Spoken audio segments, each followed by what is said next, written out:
undisputed champions of APAC-South in the ALGS. Such a good spot here. Provides any much coverage for Popcorn. Bradley kicks down and out already. Briscoe strike there. About to go down. 1v1, 1v1. Oh, what? Oh, Shady. He finds the target. Hey, that's going to be a punishing blow. Three is covered. Fly high to Senpai. The wraparound is perfect.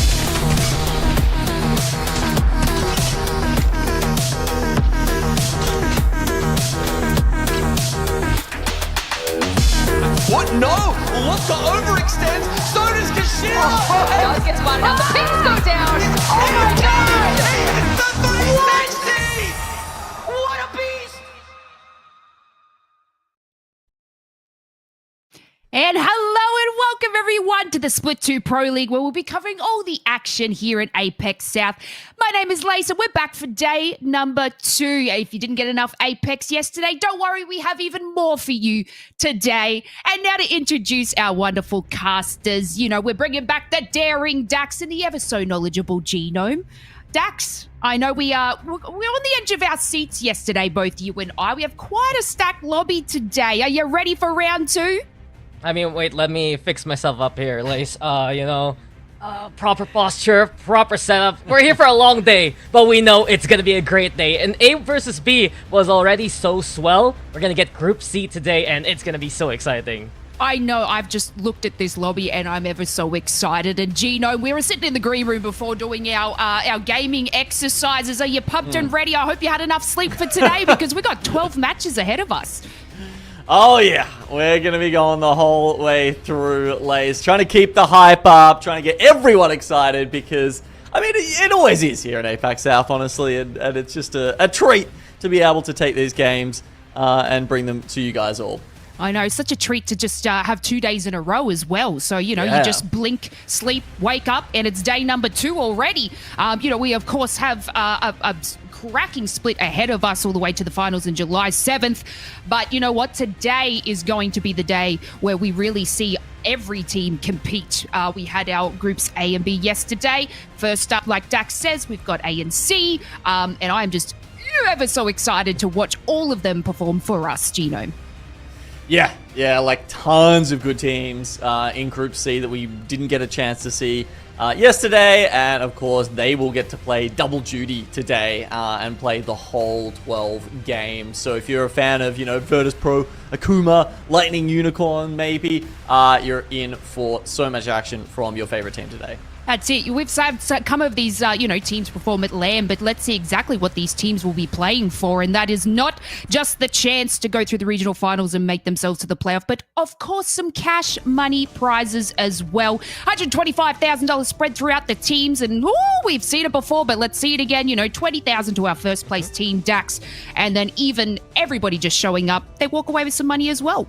Yep, if you make 5K, you're making it to land and you're pocketing some great money. So 7 slots still up for grabs here for APAC-South. 20K like you mentioned here, Lace. And it's just such a good incentive really for our teams to keep going, to keep focusing on making it to that land run. Yeah, and we had such a thrilling start to Split 2 with Legends Gaming, absolutely decimating the competition yesterday. Makers in full swing as well, and even a team that placed, I think it was the bottom of the leaderboard in Split 1 just skyrocketed to the top, and they're known as Kill Devil. Like, we had an epic start to our Split, Genome. We did. It was pretty fun, wasn't it? And yeah, you're right. Kill Devil was such a surprise to us all here. The fact that they did as well as they did yesterday was incredibly surprising. And I think a lot of that was off the back of Bolin, who Dax correctly pointed out has switched over to Roller, which again, that's the second time we've just seen like an absolutely cracked player in APAC-South make that switch. Yeah, and, even, we will get in touch into it just shortly, but, we've had a few, roster changes and stuff like that, so this can absolutely be crucial for these teams, coming into this new split. We saw split 1, there was some dominating teams such as Weibo, who were wonton dumpling originally, and we saw them yesterday, Dax, not really perform the way we have known in the past. And it's something we were trying to suss out from yesterday. You'd see the classic Weibo style where they go for the full send, they want to have the advantage and keep being aggressive, but many teams right now in APAC-South are just keeping an eye on them, and especially how they fight. They're getting knocked down, they're getting pushed on the round. It's not as good as what they would like from Weibo compared to what Legends did yesterday instead, all the way at the very top of that scoreboard. And with saying that, let's take a look at our teams that will be competing today and what we actually saw yesterday with our scoreboard, broken down into the groups A, B, and C. C, we're going from Akuma down to X and Y, will be competing for us today, but we've taken a look at Legends Gaming. They were our winners of the 6 matches yesterday. Genome, 25 series points for them. I wonder how they're going to shape up today. Yeah, I mean, it was a very strong start from that team, and I think the even scarier thing, the teams that other teams are going to be looking at just quaking in fear about, is the fact that they played a very defensive Legend composition and then, doubled the next team in terms of kills in the entire lobby. It was a real rip snorter of a series there from Legends Gaming. Yeah, and I just want to chime in real quick, Lace. If you look at some of the stats for how their points really work there for Legends Gaming, they prioritize picking Sito Station in the draft first and foremost, and with it, over 58 points from Store Point, only 33 from World's Edge. Most of the points that they got from yesterday's games really came from what they prioritized in the draft. Yeah, and, we had a look at, Legends Gaming obviously took out the top there. I think it was Easy Flash with 23 kills overall for his team alone. So not only, did they absolutely come from nowhere, the first 2 matches were a little bit difficult for them, but, they honed it together. We called it the snowball effect, and Easy Flash with 23 kills, and we got to speak with Strafing Flame as well, and just see the cohesion and the excellence that this team has. And we obviously had some really strong words from Strafing Flame as well, which was absolutely incredible. The passion is definitely there. But we have our 2 groups today, A and C, Dax.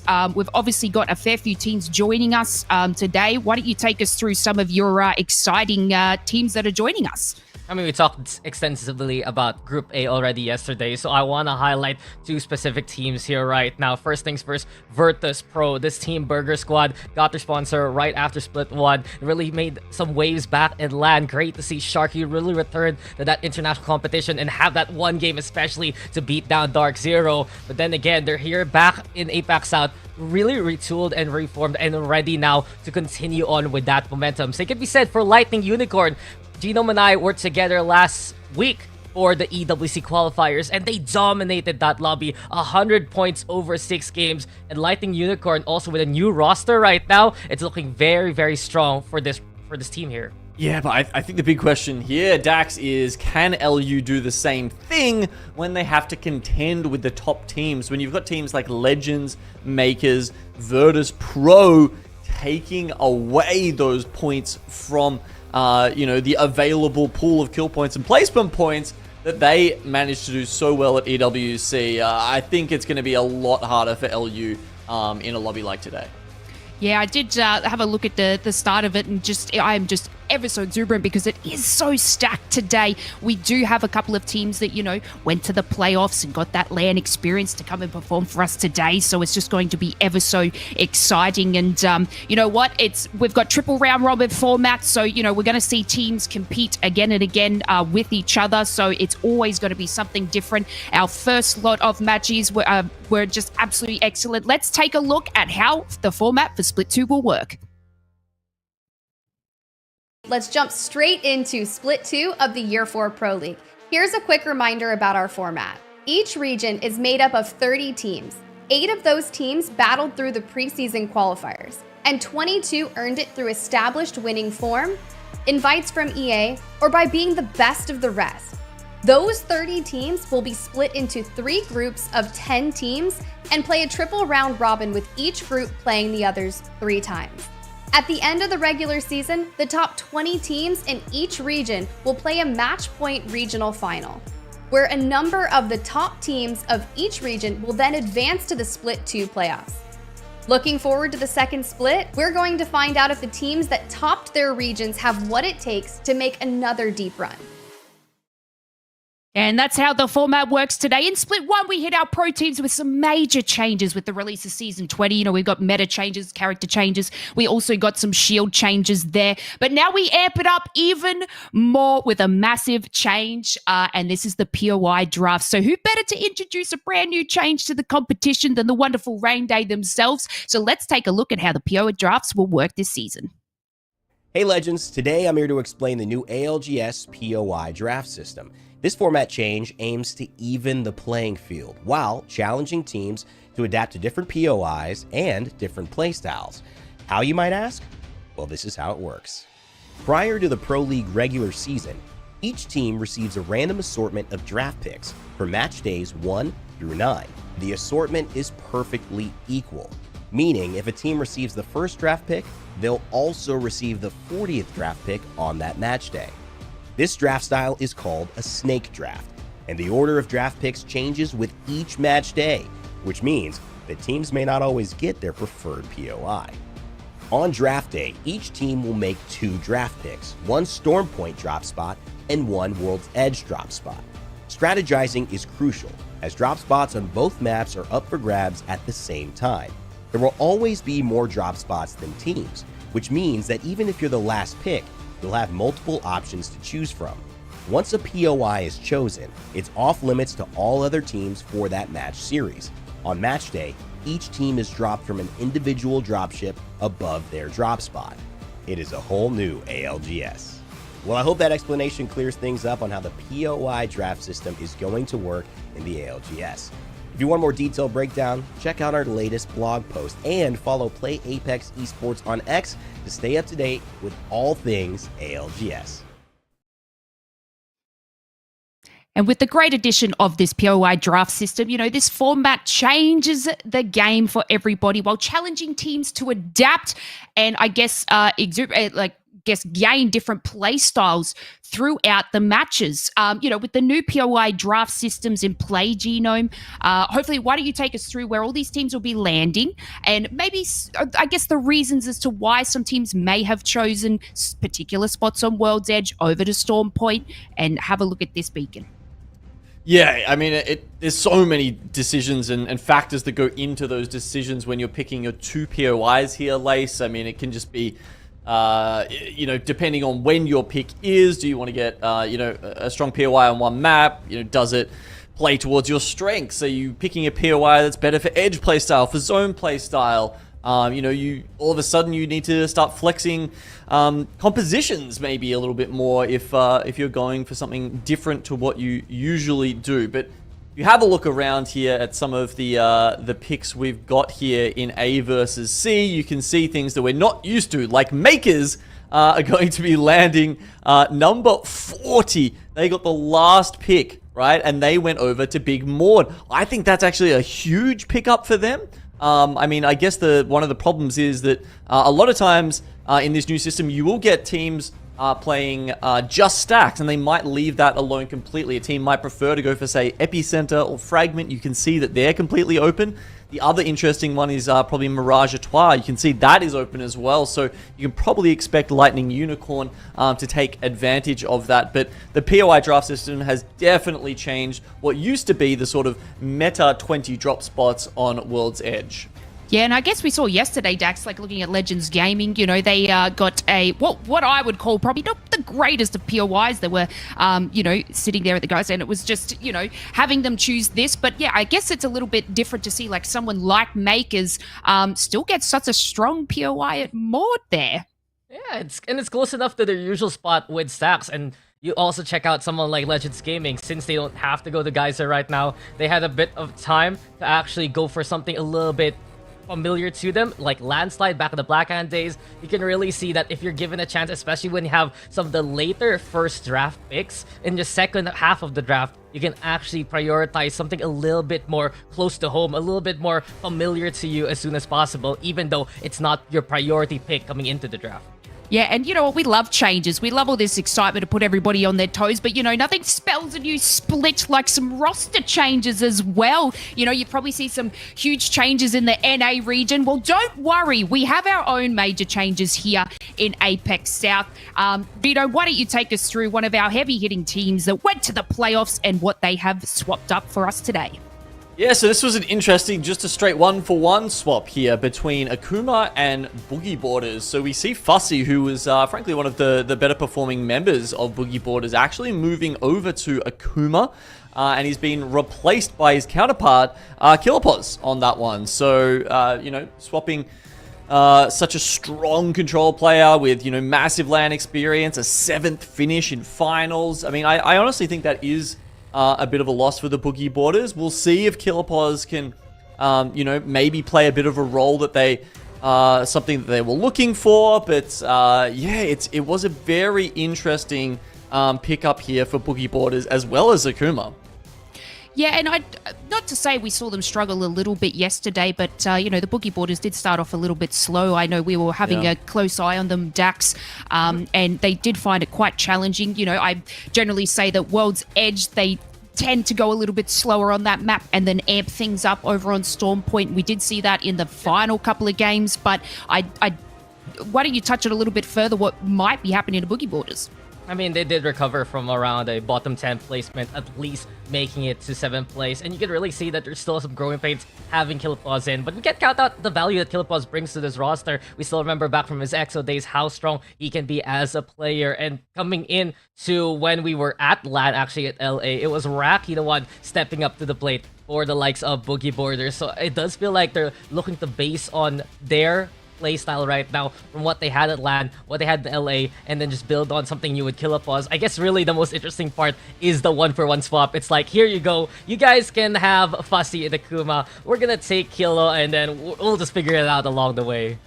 Yeah, and you know what? Sometimes it just takes a couple of, I guess, times to settle in and solidify, you know, that cohesion in the team when you have all these roster changes and stuff like that. But you know what? A team that I was really a little bit like, we didn't talk too much about was Serenity Genome. They did a cracking job at playoffs, but I guess we didn't really touch too much on them. They was 6th yesterday, placing 6th yesterday. So hopefully, you know, they can come out and do something major. Yeah, I mean, it was an okay day for Serenity. I honestly thought they'd be looking better than ever after such a great performance in LAN, but I almost feel like they've followed in the footsteps of Moist a little bit in terms of they seem to be one of those teams that does better and better the tighter and tighter the lobbies get. So it was kind of no surprise that they did well in regional finals in APAC South and in the finals lobby at LAN. But when the games are a bit more free-flowing and, you know, it's more about taking the 3v3s and getting the KP in group stages, yeah, I don't know, maybe that just doesn't favor them quite as much.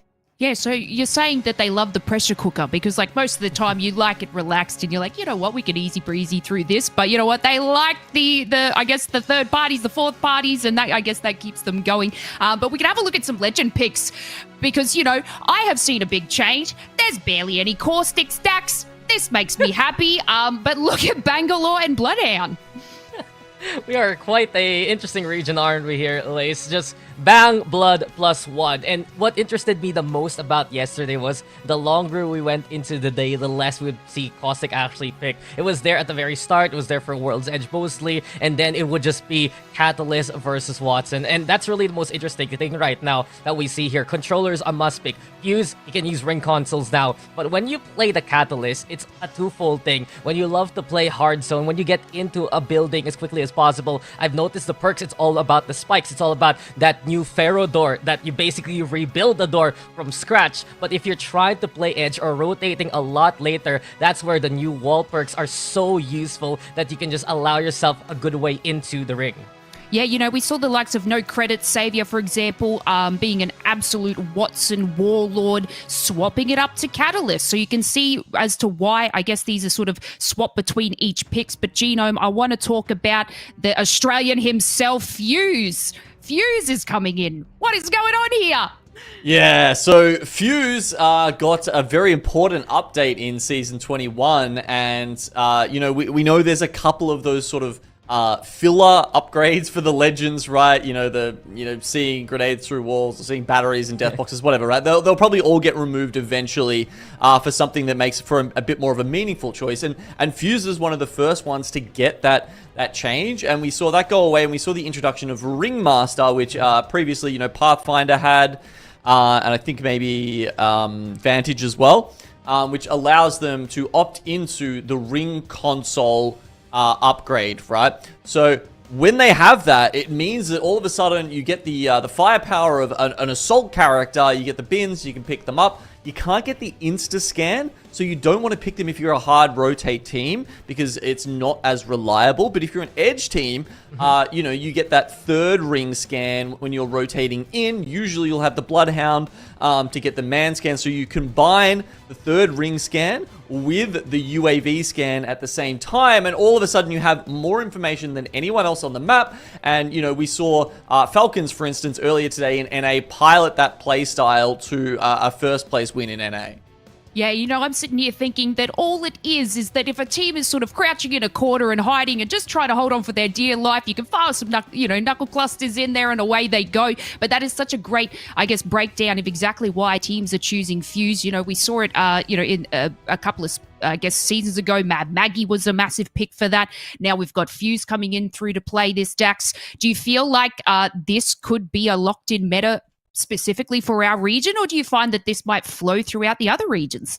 I mean, it's still being considered by so many teams here, and I really love the fact that, especially with those third perk picks, that you get either speed or extra versatility in terms of the demolitions, in terms of the explosives. You can tank it all up. It's just even more aggression, and Makers was a team yesterday that really piloted that to perfection. Yeah, well, that is exactly right. Now, enough from us. We are gearing up to head into game number 1. This is Groups A versus C, and we're going to head over to World's Edge and watch the action unfold. We're into the game already, and we're here for our first contest as Barbecue is immediately eliminated. Welcome to day number 2. Welcome to ANC, and Great Fanta with a good 3 KP. Yeah. Oh, well, that's a good start for Great Fanta there.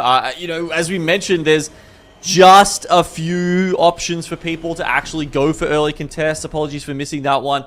But it's either Climatizer or Siphon, really, that you even have the option to sort of yeet at each other. And you still have to yeet at each other, right? Like, it's because you can't land on top. Previously, in a Siphon contest, you'd see both teams land in the middle. Yep. This time, you kind of actually have to make your way towards each other.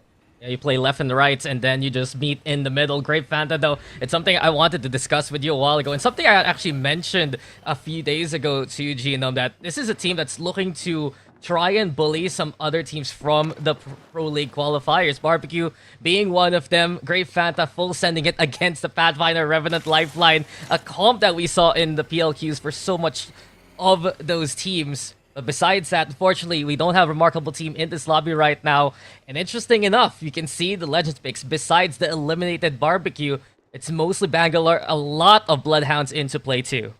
What's kind of funny, isn't it? Because we had the consistency in compositions yesterday because there were no contests. Exactly. And now we finally see our first contest of Split 2 here in APAC-South. And there we go. The 100% pick rate for Bloodhound Bang is out the door. Yeah, and it's Bloodhound actually who gets more picks since Great Fanta decided to run the usual Conduit Horizon contest for those kind of spots. So I think that's really interesting right now. We're gonna see more of these PLQ teams actually be willing to experiment. Legends, though, all the way from landside, playing into the tunnel. Bear Claw Gaming on the opposite end of it, and we'll see if they can continue the domination that they had from yesterday here, Genome.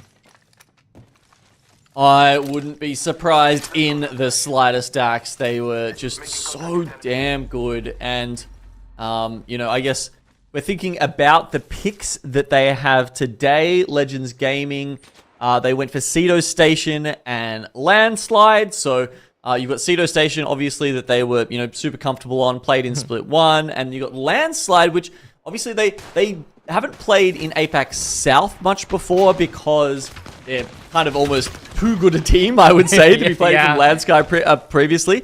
But when they were new to the world stage, to the LAN stage, and they weren't getting the respect that a team who eventually came, you know, top 5 twice would get, they actually played very well from Landslide. And it was one of the few examples, I would say, pre-POI draft system, where someone was saying, you know what, like, these other POIs actually aren't that bad. If we can make them work, you know, maybe it's a team diff. Maybe you guys should harden up. I mean, Strafing Flame already hit it on the nail from yesterday, right? Just, they're so confident in how they play, and with Blackhand making that landslide POI such a belief point for so many teams in their international stage, they're very happy right now. I look back at Landslide, they had the Ring Console, they had the Evo Harvester, they even have a golden longbow in the clutches here of Player K, so everything that Legends Gaming wanted at the start of the game, they already got it. Yeah, it's not a bad start at all. Yeah, having a look at the picks up the top there, you can see different compositions coming through. Yesterday we had 6 Legends and only 4 team compositions picked for the entire day. This we did kind of predict it a little bit, didn't we, though? We were like, you know what, maybe Group C is the fun group, the kooky group, the group that'll bring out something a little bit different, and we've got it here already. And not only that, it just feels like day one is always the sussing out kind of day. It's like, but how do you guys look to play this split? Everyone wants to play it a bit more standard, a little bit more familiar, especially with how the priorities for the drafts were. And later on, we're going to see some adjustments really once we move into different groups and different days. But so far, so good. This ring has pulled into the middle around the Monument area. Legends Gaming, Boogie Board, there's Lightning Unicorn, who's playing actually only as a duo, unfortunately, for today here, Genome. They're already in position. Yeah, tough for those guys. It'll make it very hard to continue that success they had in EWC.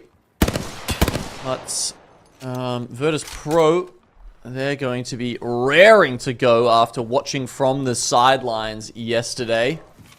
So many people were happy to see Sharky back in the fray this year. I think he's one player who won't be, you know, switching to roller anytime soon. Dax, that man is just so damn locked on the M&K.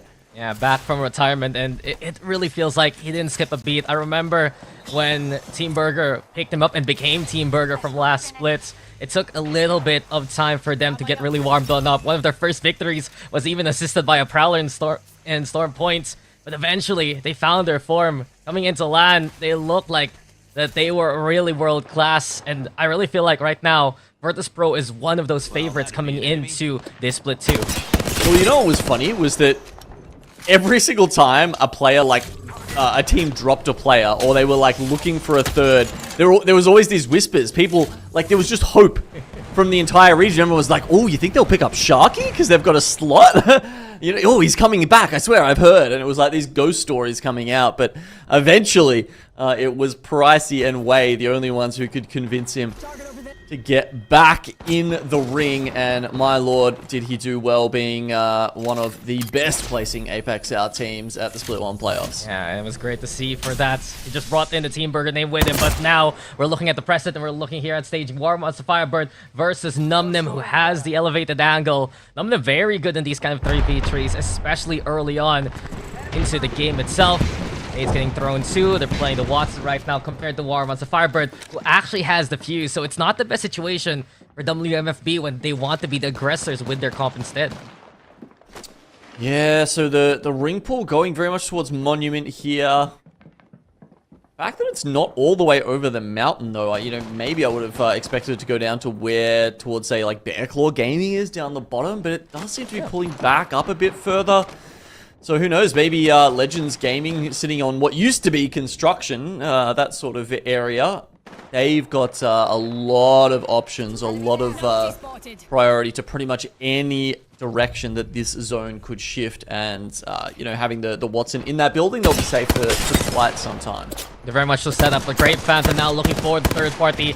Holy kid of the purples, and especially with this Horizon, so many ways to try and initiate. They're already looking to find YR there. War Monster Firebird, though, who does get the KP for that. But Great Fanta showing their presence, and this will be such a wrench in the plans of Numnim.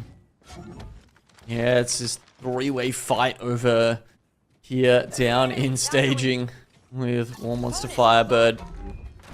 Just trying to hold this out. Great fan have been looking at them for such a long time now.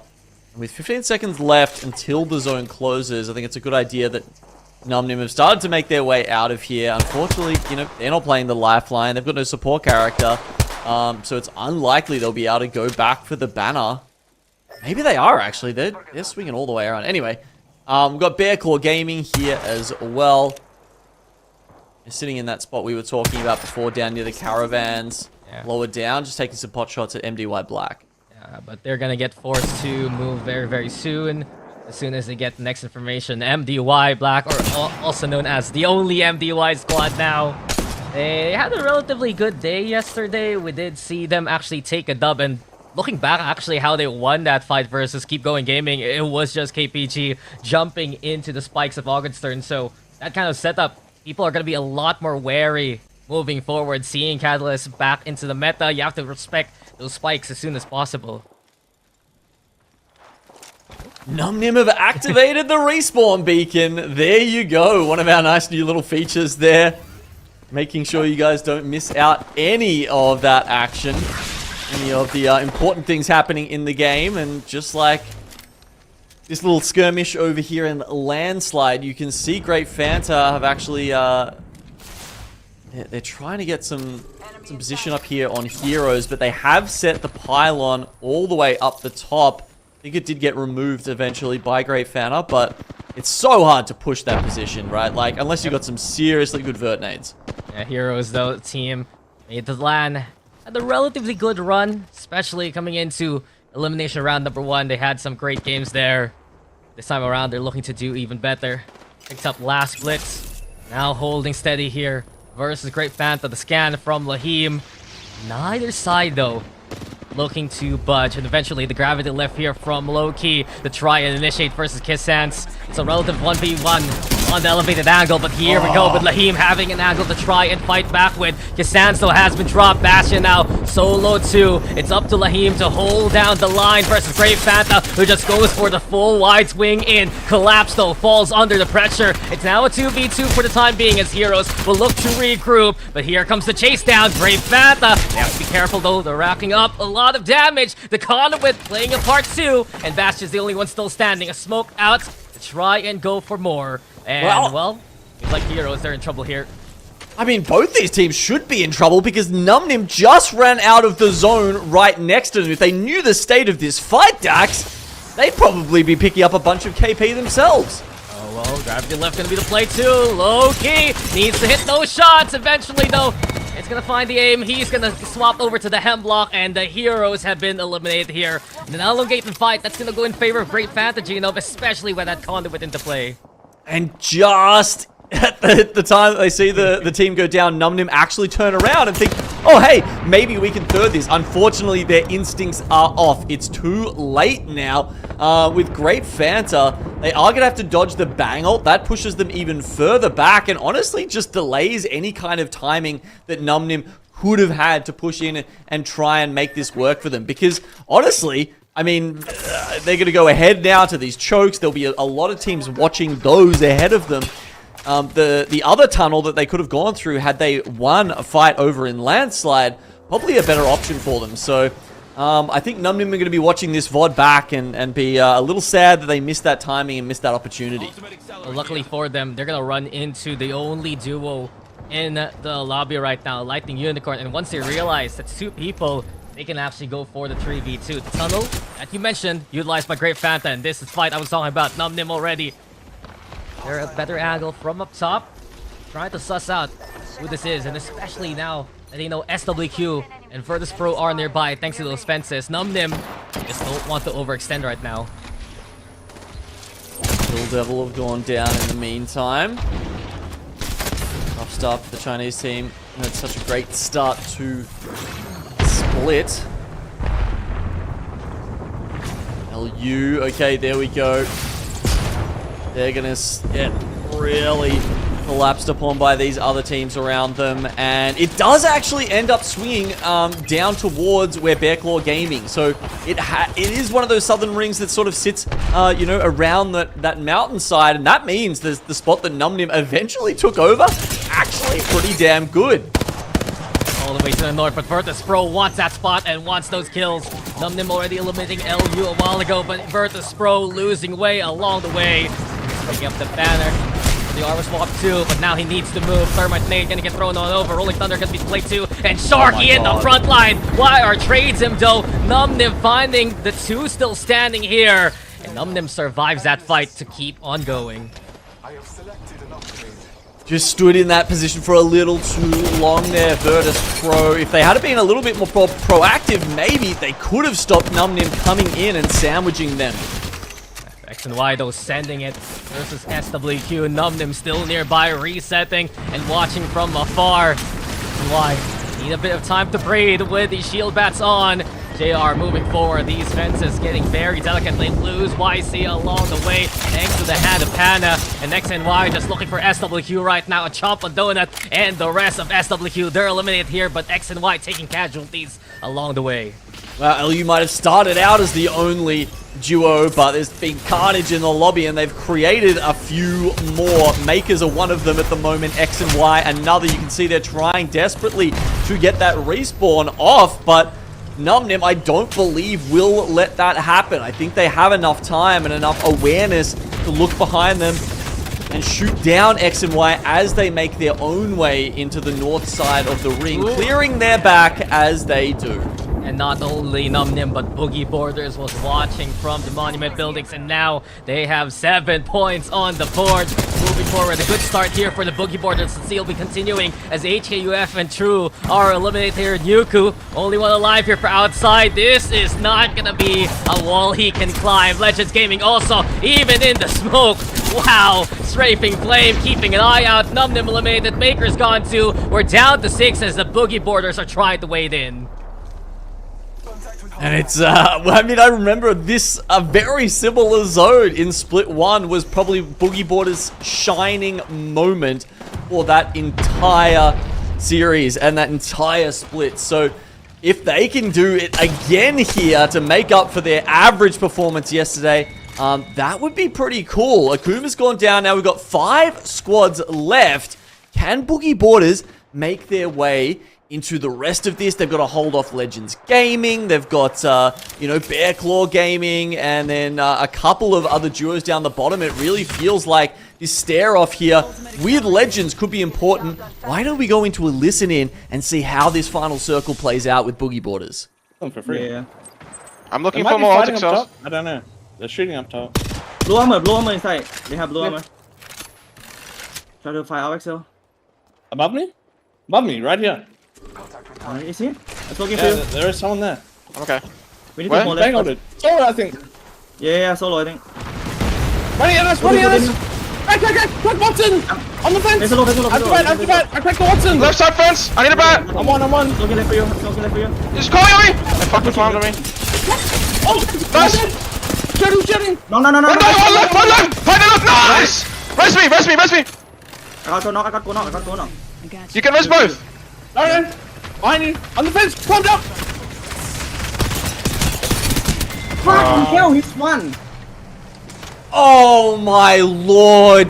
An incredible win in the 3v3 versus the fearsome Legends Gaming, but their run is ended by a solo? Oh, well, it's a solo with a devotion.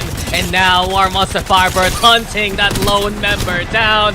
That's goodbye to MDY as Bebe goes bye-bye, but he did play a crucial part in that fight. Bearclaw Gaming, though, this is their chance to take advantage, and Bearclaw will take map 1 because of it. Well done there by Bearclaw. It was, you know, we talked about that position down south of Monument and Fragment being you know, one of the places where we do see it pull quite often, at least in the last couple of seasons, Lace, and it just seemed that Bearclaw being there so early was really all they needed to walk away with the dub. Yeah, that was just biding their time, I think, you know, but holy... guacamole, I'm going to say. Boogie Boarders surfing the wave today, Genome. They were just cleaning up the carnage there. They're feeling it. And, you know, they had themselves in such a strong position, taking down, I guess, Legends Gaming along the way. But, yeah, dying to a solo. But you know what? That's just how this game goes. But what a passionate start for our Groups A versus C today. An incredibly stacked lobby for us, Genome. Yeah, it was so sad, wasn't it? Because they even had the gold knock. They were like half a second away from getting the reset, and I think they would have steamrolled the other teams from there. Honestly, they were pretty stacked. Whereas, you know, Bearclaw might have had position, but they had to, you know, be fairly passive between the sort of mid stages of the game. So they definitely didn't have a lot of the resources that Boogie Boarders had from just steamrolling the rest of the lobby up until that point. Yeah, wow. I mean, you know, we saw Bearclaw come in. They picked Harvester here on World's Edge. So that's why they got the very fast rotate into that section. Obviously, that, you know, the POI is known for being one of the best POIs for hard rotates here on World's Edge. Yeah, and as we look at all this carnage just going down, this does set Boogie Boarders up for a good top spot here, collecting so much KP along the way, and the little solo just coming in to ruin their day is what we love about Apex Legends, Genome. But, you know, War Monster Firebird had a really great start yesterday as well, and it seems like they're just playing a little bit, I guess, slow and steady, but it seems to be paying off for them. Yeah, not too shabby for them either with the 6 kills. I mean, they lost a member. They were in a similar position to War Monster Firebird, to Bearclaw, like not too long ago. But then they just lost their third going into one of those last fights, and that's why they couldn't clinch out the win. Yeah, and we have a look at Boogie Boarders sitting about 9 kills there with a 4th place. Just getting taken down by that solo, but there's some great kills along the way. And here we have Bearclaw Gaming outshining up the tippity top there with War Monster Firebird coming in so close under them, with Boogie Boarders being 3rd place with 14 points. You know, Legends Gaming having a cracker start, I guess, to today's matches. Yesterday, we saw them start a little bit slower in the matches. You know, they were coming out about 15th in their first games. Seems like whatever they did yesterday, they're definitely bringing it over to today's matches.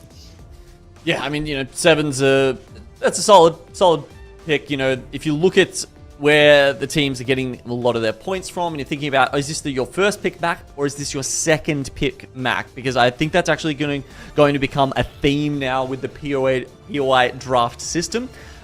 They went for Cedo Station first, so Landslide is their second pick. So honestly, just getting like a smattering of points here every game on World's Edge should be enough to set them up, and I think they're going to be happy with the 7 they picked up here. Yeah, we'll find a lot of teams, you know, with their POI drafts might be finding, you know, their feet early on in these games because, you know, it's something new that's been added to them. So not only do, you know, they have to start from a different POI, they're going to make different rotates, which they may not be used to, which can, I guess, cut the losses a little bit sooner. But, you know, we had just an absolute great start to our today's matches. And this is Group A versus C, and we are just only getting started. So I'm excited to see, I guess, Heroes sort of come up a little bit. They did have a bit of a tough start there. I think they were taken out by Grape Fanta, which, if I'm right saying, it was one of our newer teams, Gino. Yeah, they're one of the ones that qualified through from the Challenger circuits, just to the edge there. So they were 8 in the Split 2 qualifiers. Yeah, but it's good to see Low-Key back. You know, who we have seen overseas as the IBG coach in previous times, but making his return as a player. And we love players returning to what we call Apex Legends. Now, everybody, we're going to take ourselves a short little break, and we will see you guys back for match number 2.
welcome back, everybody. What a passionate start for our groups A versus C here in APAC-South Pro League.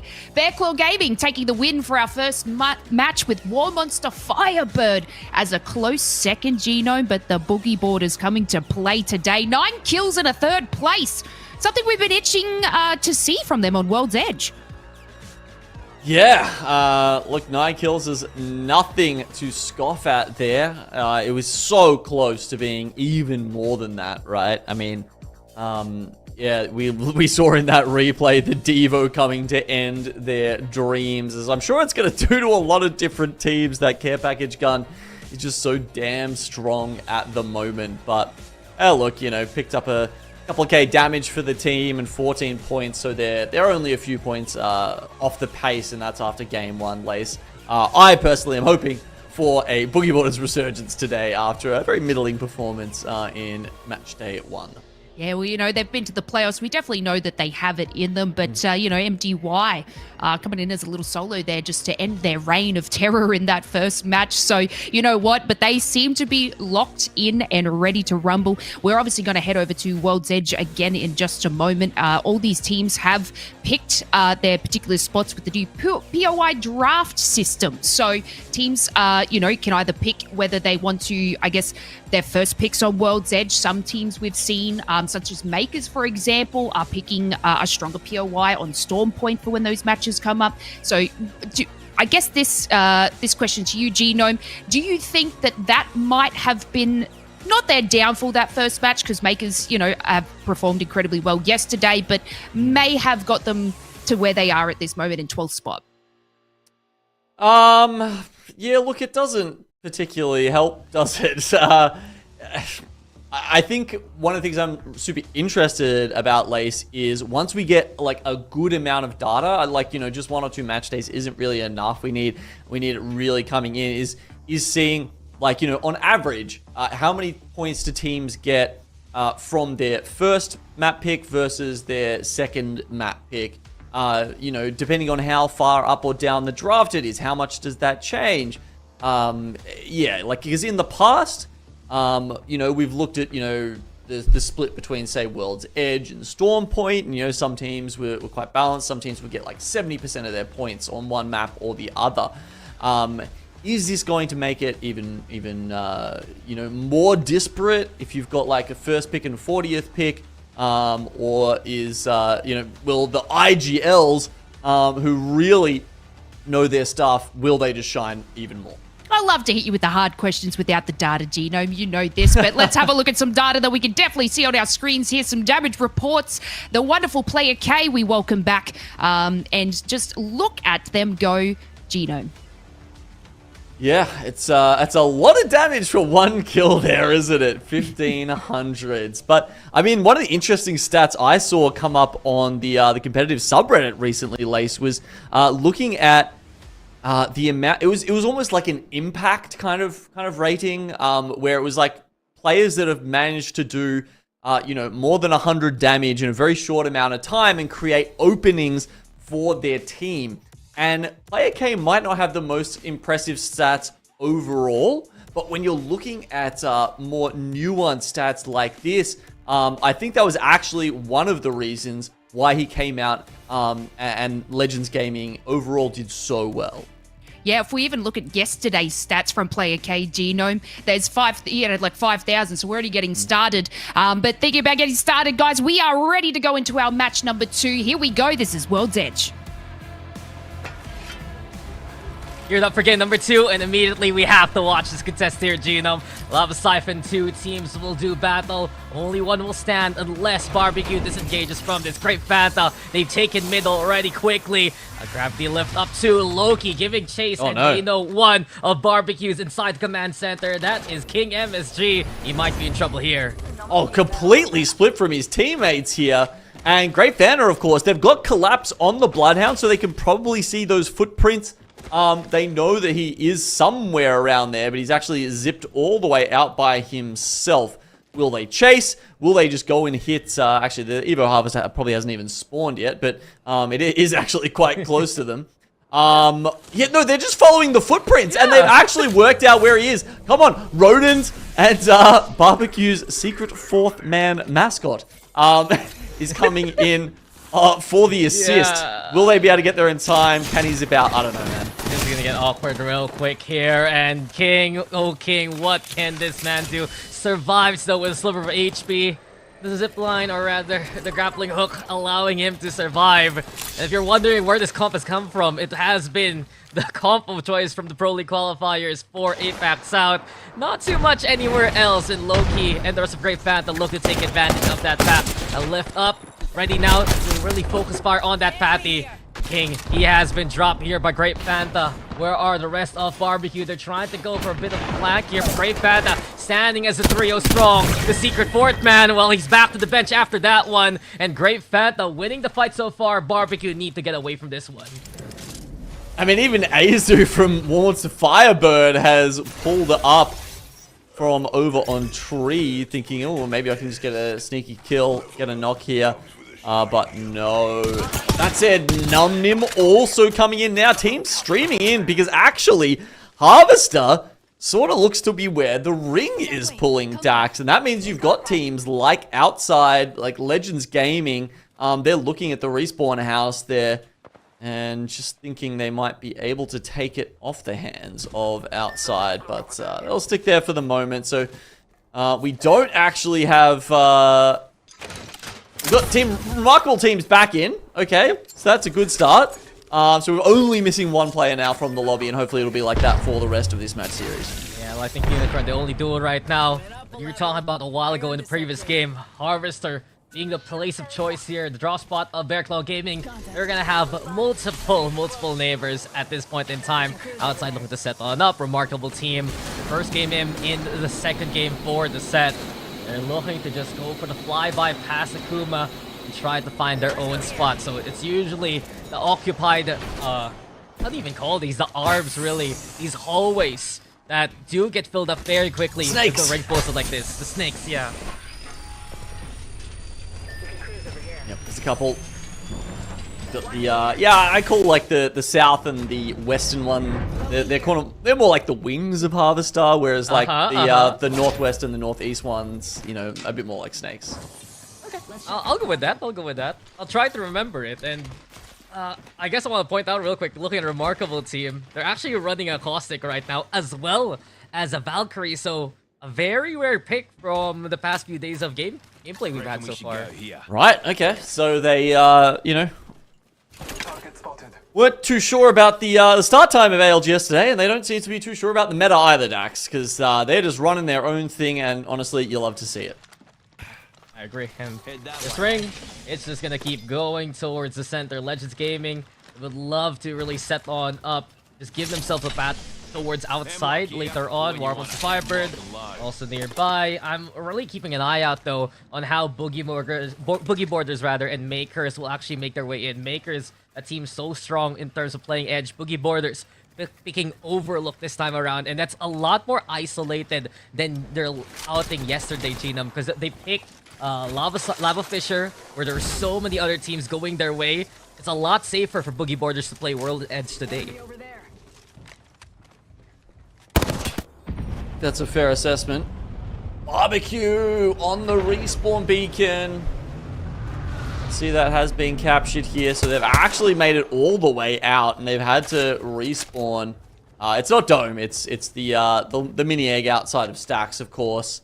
But someone's noticed that, and True is going to be coming in here, and they've said, "Yep, cool, thanks for delivering some KP straight to us." True, they're just in position here. Trying to see if they can pick off Barbecue one by one, but Barbecue actually alive outside the ring as a trio, and it's great to see True into APAC-South Split 2. This has been a team in many configurations, actually. They've been playing in the Pro League qualifiers for so very long. I've seen those names. Rogers especially tried to make his way in, now teaming up with Granny Smith as well as Vixeria, and it's just a team that works. They did so well in the qualifier finals. Now they're here, and I'd love to see how far they've grown as a team today. Yeah, and I think one of the reasons we enjoyed watching them, because it felt like they were one of the few teams who really had their macro down in that Challenger circuit, Dax. you know, a lot of the teams that do qualify through there, we see you know, almost the more pub stompy style, just have insane mechanics, something that APAC South is known for, and they will punish other teams in straight up fights and then just keep rolling. True, you know, not necessarily on that same mechanical level. I think that's the part that we're gonna have to wait and see whether they've got it, whether they can get it and really start to, you know, compete on an even footing in that sense with some of the other teams in the best lobby in our region. Because it feels like, yeah, they've at least done a bit of the work to learn the game, and we keep talking about how important that is here in Split 2 with the POI draft system. So let's see if that pays off for Rogers, the mastermind behind this team. Yeah, just smarter plays, especially with shifting drafts every single day. Also, I just want to point out, one of the few times I've seen Granny Smith not on the caustic, he's on the fuse this time around, as this ring really confirms that it's all about Harvester here. So everyone's set on up. Okay, they're good to go for the pretty good parts of the game, but look at how far Boogie Borders is rotating. Now coming in towards Landslide, where Kill Devil, Virtus Pro might be the ones to meet them there. Yeah, I mean, you can see that Barbecue are right underneath True in Lava Siphon right now. Vixaria, is he gonna pop that scan? There we go. Finally, works out that there's some teams underneath them, or some players underneath them.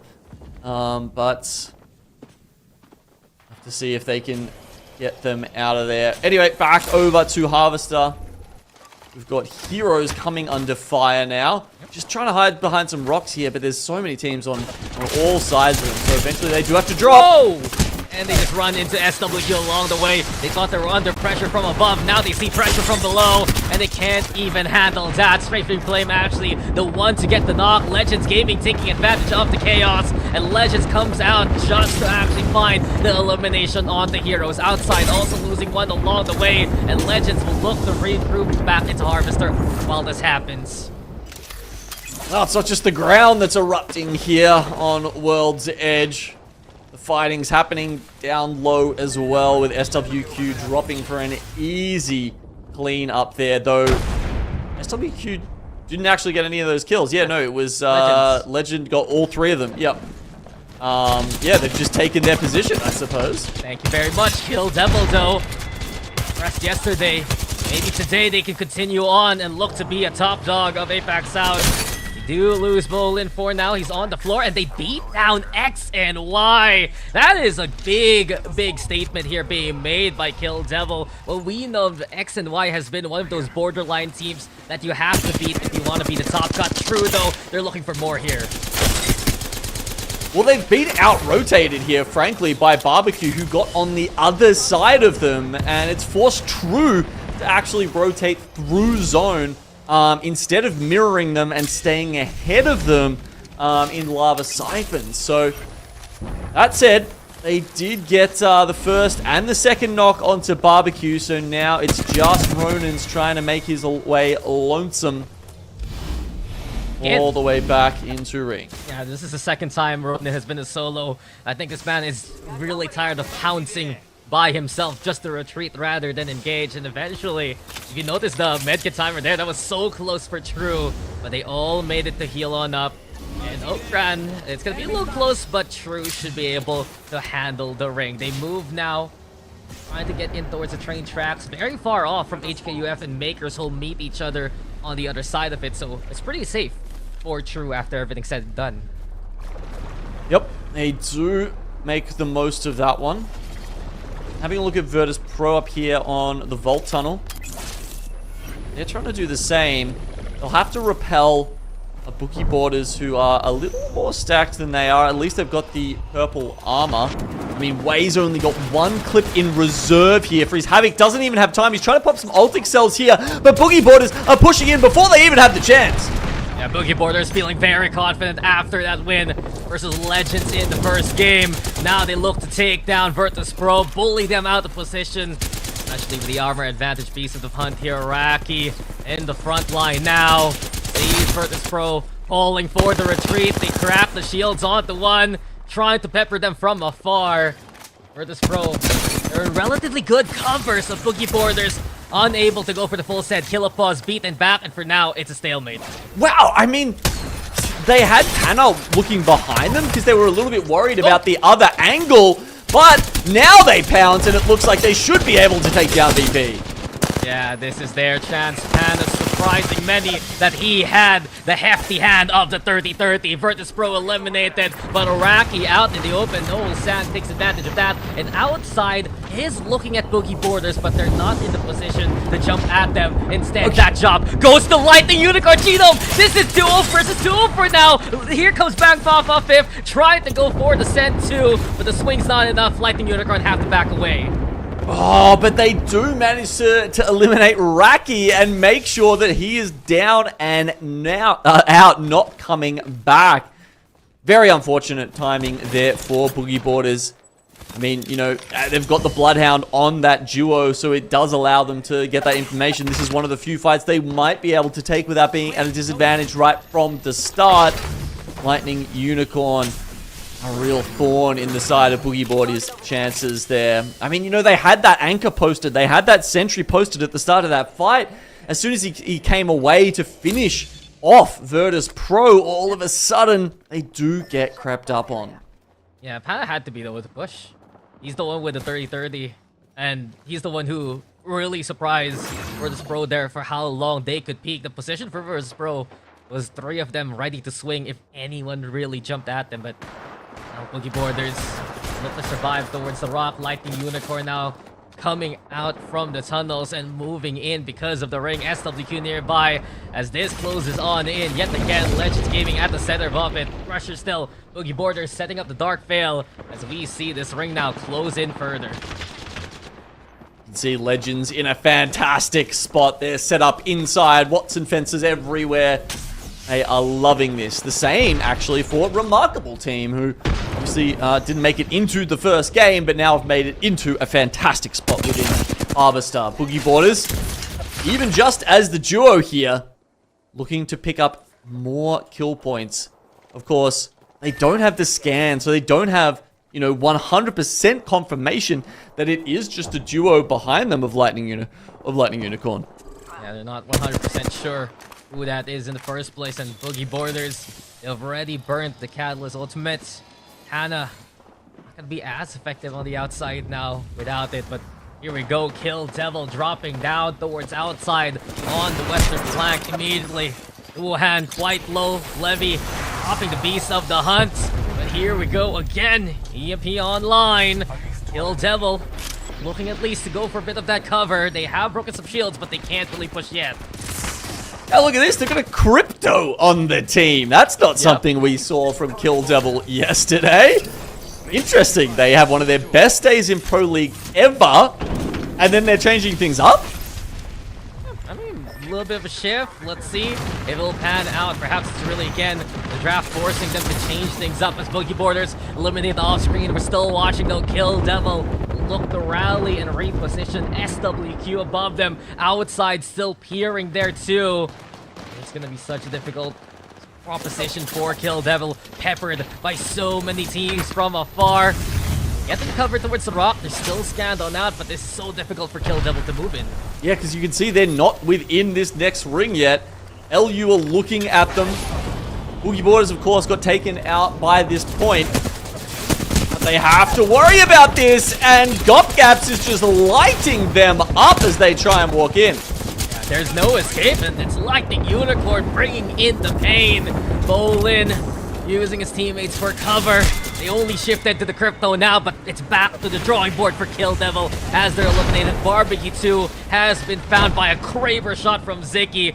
We're still watching this fight outside now, pushing forward. Here we go with a find from the Wolfsang onto War Monster Firebird. That extra bit of elevation looking good, but WFP, they fought back, they fought for their lives. Outside left to a solo here, Emilia's. Okay, at least he's alive into cover, but not for long, as he's been found too. Yeah, SWQ actually getting the better of them. We also see Remarkable Team come in. So you gotta remember, they were in the Snake as a Caustic team. They've decided to leave that to look for kills on the hill. And they've actually grabbed a couple, so look, good on them for that. But now they're gonna go back in. look, it's remarkable to me, frankly, that they weren't punished for that decision. That is a very risky one. I just want to point out real quick, Zicky's Kraber hit the shot onto Legends Gaming, and this is the chance now. Player K, though, he's keeper in hand, trades for one. Dexter finding him in response, but SWQ with a third party. Legends Gaming sure eliminated, but Makers, the fight isn't done. Dexter, can he survive any longer? Answers no. Makers gone too here. Here you go, the Legends Gaming stronghold inside has been taken down. Great banter. Holding position on top are actually going to start moving in now. They hear so much commotion inside, so they decide it's time to start getting in there. Unfortunately, the Radiant transfer doesn't come in time to keep low-key up. It's such a bloodbath on the inside already. Nicholas here in cover again, but no, Great Phantom loses versus FWQ, but we're not done. Donut and the rest were happy to take advantage of those third-party situations, winning the straight-up fight, but now he's hounded by the Bloodhound. Scan 2, Kraber in hand, a smoke on out too, but for now, Donut gets to survive here, and a Refuge, that perk giving him a bit of healing to work with too. Just a little bit. Probably gonna spot one of those medkits eventually. But you know what? I'm taking it back, Dax. Remarkable team have identified what will likely be God's spot in this final circle. We've actually seen this before with teams sitting up the top, just dominating the teams that have to either play in the lava river down below. I mean, you do get safety for quite a while if you stay in the snake, so I certainly wouldn't have said that's a bad decision. But identifying that there was an opportunity to take high ground, and in the timing that they did it, yeah, look, I've got to completely hang my hat there and well, take it off to Remarkable Team, I suppose, because this, I think, could mean a win for them. Yeah, and Remarkable Team has been a team that we've seen in the circuit. We haven't seen much of ALGS. Notably, I've seen them also qualify for that Asia Festival a few months back, so it's really been a work in progress for the squad. I also like the fact that they have a Caustic. If ever they want to put pressure on, just throw a few more of those gas barrels down. They already have it set up on the path upward. That whole way to get up the hill, it is just completely covered by Remarkable Team. 5 teams left. The final ring begins to close. Wow. You gonna make a movie trailer after that one? In a world where one man has a Kraber. And that man is going nuts. It's all he's got, though. He doesn't have any teammates. And he's so much so in trouble. Rolling Thunder now, at least 4 bit of cover here. He is just crawling his way as the ring will close on in. We still got Bear Claw alive, though. About the back. MDY has been found here. Remarkable Team looking so strong. And there's the shot from Donut, but he doesn't get... Oh, there you go! The 140 onto Heck. That's a chance at least for Donut. It really feels like first season you get the miss, second season you get the hit, but the third shot, it doesn't ring through. The shields are up though here for Bear Claw. You said it yourself. Double knocks, double golden, but Donut at least putting pressure on Bear Claw there. Just has to try and get the bat off here. I mean, even if you are a solo, right, the one thing that you can do is scare people off with the Kraber, but Donut doesn't want to scare them. He wants to put them down. He wants one, and he has one more bullet left. He has been spotted, though, here by Remarkable Team. And there you go. Eventually, he is eliminated. Salutes to Donut. Num Nim, though, fighting for their lives. Bear Claw Gaming eliminated. And here we go. Why are the only ones standing? It's just not enough versus a Remarkable Team. Recovery, that's one thing, but a win here, that's remarkable. Oh, man. Making up for lost time. They might not have been there for game 1, Dax, but for game 2, they'll make up for it with so many points. What a win for Remarkable Team in place. Come on. Looks like the best warm-up is no warm-up. Game number 1, we don't need that. And it was just such a strong call from Remarkable Team to get outside their interior and play from God spot there. Yeah, you know, we had Bear Claw Gaming take out the first win there, and joining us is now the Remarkable Team, and what an epic feat from them. And I just want to take a short moment. I was sitting there watching clenching. SWQ Q playing from the trenches, Dax, biding their time as they clean up the mess outside of Harvester. You know, they took a really difficult fight there with Grape Fanta to try and take position in zone, leaving Donut to fight as a solo with his trusty Kraber. I mean, that Kraber has been deadly all throughout the game. Before it went to the hands of Donut, it was Makers who had it. And it was just on the kill feed. Ziki hitting shot after shot. That opening versus Legends Gaming to just release the damn gates and flood in for all those teams to have that mad scramble. It really made a difference. But you said it just... Even Gina was hyping it up, making him the main character of this story. What Maker started, Donut finished. And that's why SWQ made it to the top 4 spot there. Yeah, they're really turning it up today. And as you see, you know, they tried to push themselves into this position and it was quite a difficult fight for them. But you know what? Donut managed to get themselves to 4th, taking out like another team with the Kraber. And it was just such an excellent position for them just to move a little bit up the leaderboard there. I know we were having a look at Boogie Borders in the previous game as well, Dax, so I was keeping a close eye on them. They are really turning up the heat. They might actually turn into steam with the aggression that they're showing today throughout these matches. I mean, I agree with Boogie Borders looking better today, but then again, when they get caught in those mid-rotation sandwiches, really, those pinches, that has been one of their weaknesses so far. But you can see in some of these stats, I really want to point out Makers' run here. Sure, it was 8th place, but that was 14 kills for them here, Lace. Remarkable team. Recovery, outstanding. First place plus 11, but still gotta give props to what Makers is doing in a lobby like this, despite getting eliminated early on.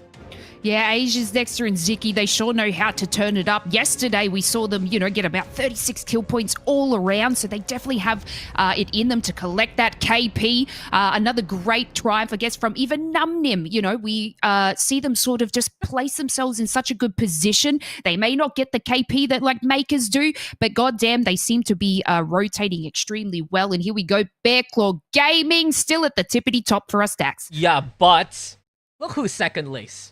Remarkable team, and that is just one game. That is just one game compared to everyone else having 2 games under their belt with the performance of the last game too. Makers making it to the top 3, but this remarkable team has been a team that perhaps has been a bit more low-key compared to the other teams we've seen here coming in from the Pro League qualifiers. But make no mistake, they do have some smart rotations and some smart plays under their belt, and from what I've seen so far from them, they really know how to take the opportunity when it presents itself.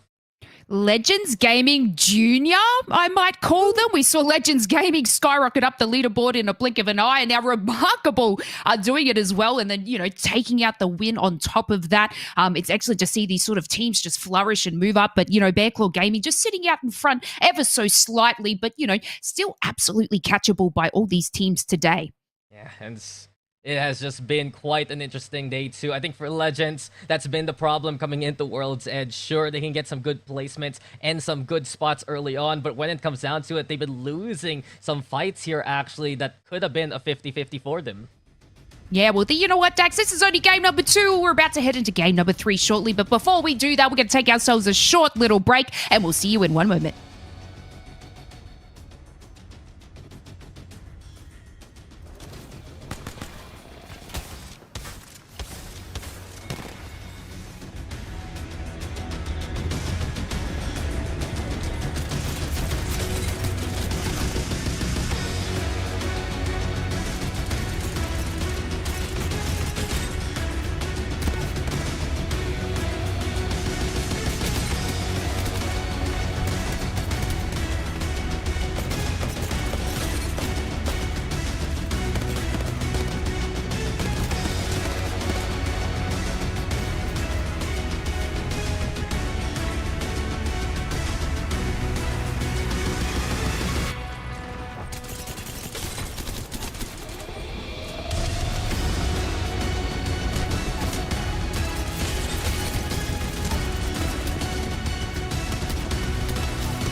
locked and loaded.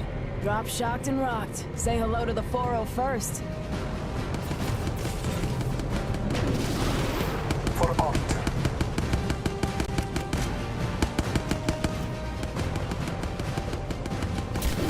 Get ready for a world of hurt. Kill confirmed. Gonna add you to the list.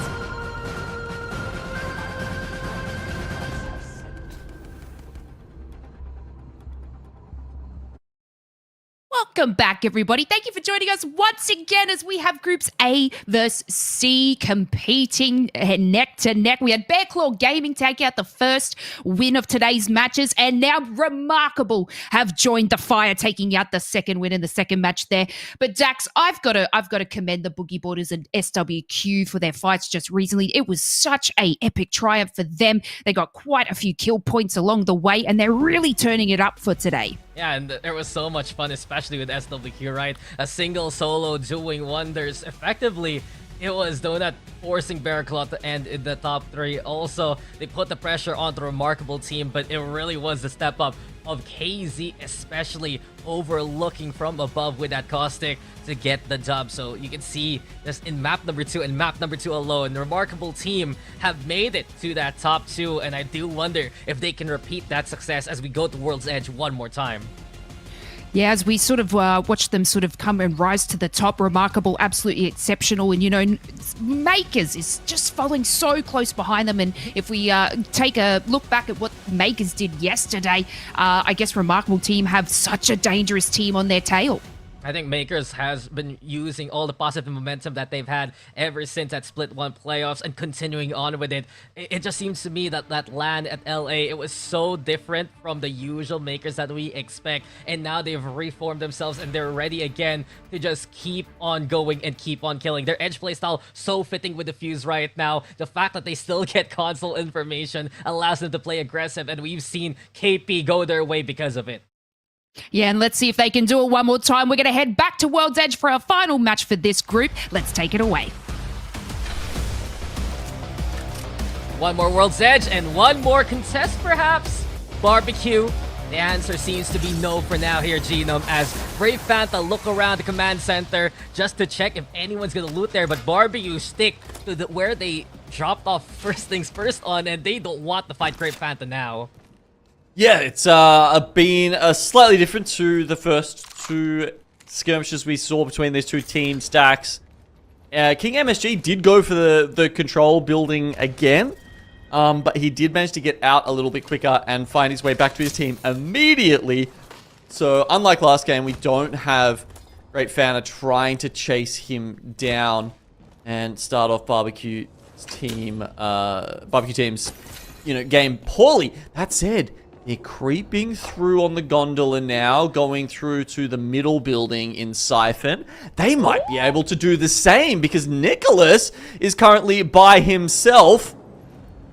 He's busy. He's trying and failing to shoot down a cargo bot, I can tell you right now. Yeah, he missed the first shot on it. And of course, that's going to make a bit of sound. I think Barbecue might be able to ambush him. All this effort for a golden sniper mag. Oh no. Oh no! And Nicholas run. He gets cracked from afar by the wingman of King, and this is the chance for Barbecue to get their revenge. Ronin also in the front line now. Thermite can get thrown on over. Looking for those shields to break soon too. Barbecue here piling on the Ticking pressure. them. Oh, the ticks, you mentioned it, but here we go. 1 shot's all he needs. The headshot to 86 there, but Collapse answers back. A 2v2 for now. Okay, so now we've got Loki and Collapse taking alternate angles here to try and close in on Barbecue. But of course, they've got the lifeline. It's very helpful for anyone who gets knocked as long as Mascot can stay on top of this. There you go. He's in a corner. Easy res. Yeah, it's all up to Loki because of it. And here we go again. King is back up to his feet. And he's ready to fight yet again. Effectively a 3v1 now. They catch out Loki. They beat down Grave Fanta. And the allure of the Golden Ball Genome. It is too much for Grave Fanta to handle. Oh, sparkly things. Sometimes you've just got to say no to them. But will they get the reset in time? It looks like Doc has come up just in time because NumNim are about to pull up on Barbecue. Yeah, NumNim keeping an eye out. It's still a heartbreaker. All that for the sniper mag of all things. But NumNim, see Barbecue moving on away. We're watching here SWQ all the way on the opposite end being pressured here by outside. So you can see that the ring central yet again. This time a little bit more eastern compared to a ring number 1 from the first game. So it might mean it might pull towards the fragment area and the teams are already looking to call that action. Very true. We don't see Bearclaw Gaming taking up a similar spot. They're actually holding on the train station this time, Dax. So obviously teams betting more on a sort of fragment-esque ending as Boogie Boarders have to bet on being a duo again. Oh, that's not great. Maybe they can grab this banner. Yes, Killerpaws does get it. And they've got actually a fairly free run to Ghost Town. So I'm thinking the Boogie Boarders will be back up to a trio in not too long, as I think they've just got to get there before Makers come out of the Vault Tunnel, because if they see the respawn going on, you know those guys are heading directly for you. I think they're going all the way towards the Overlook area here, actually. Remember, we talked about the draft a while ago, and it was really just them, the only ones around that spot of the map. So Boogie Boarders playing it extra safe, was afraid of the Makers rotation from the big mod spot. True has taken where Geyser was at. NumNim, the rest, Bearclaw getting in position, and Barbecue, after everything's said and done here, Gino, finally able to play the game properly. It's nice. It's nice, isn't it?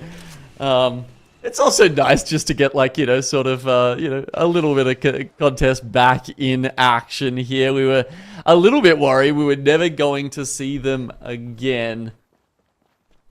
Okay, the respawn does come in. They actually decide to go to Overlook for it, but that does mean that they've taken a little bit longer, and Makers have seen this happen. So X and Y, they'll be taking off that similar spot, but as you can see here, Killerpaws dropped in, hopefully not too far from his team, because they're going north to try and loot up again, try and get him some more attachments and whatnot before coming back down to Epicenter. But you can see Makers have spotted this out. Not only that, they just picked up a turbocharger as well, so they're probably not the kind of team you want to rock up against when you've come back in with 0 attachments on your guns. Yeah, they're just not a force to be trifled with, that's for sure. Already within the top 3.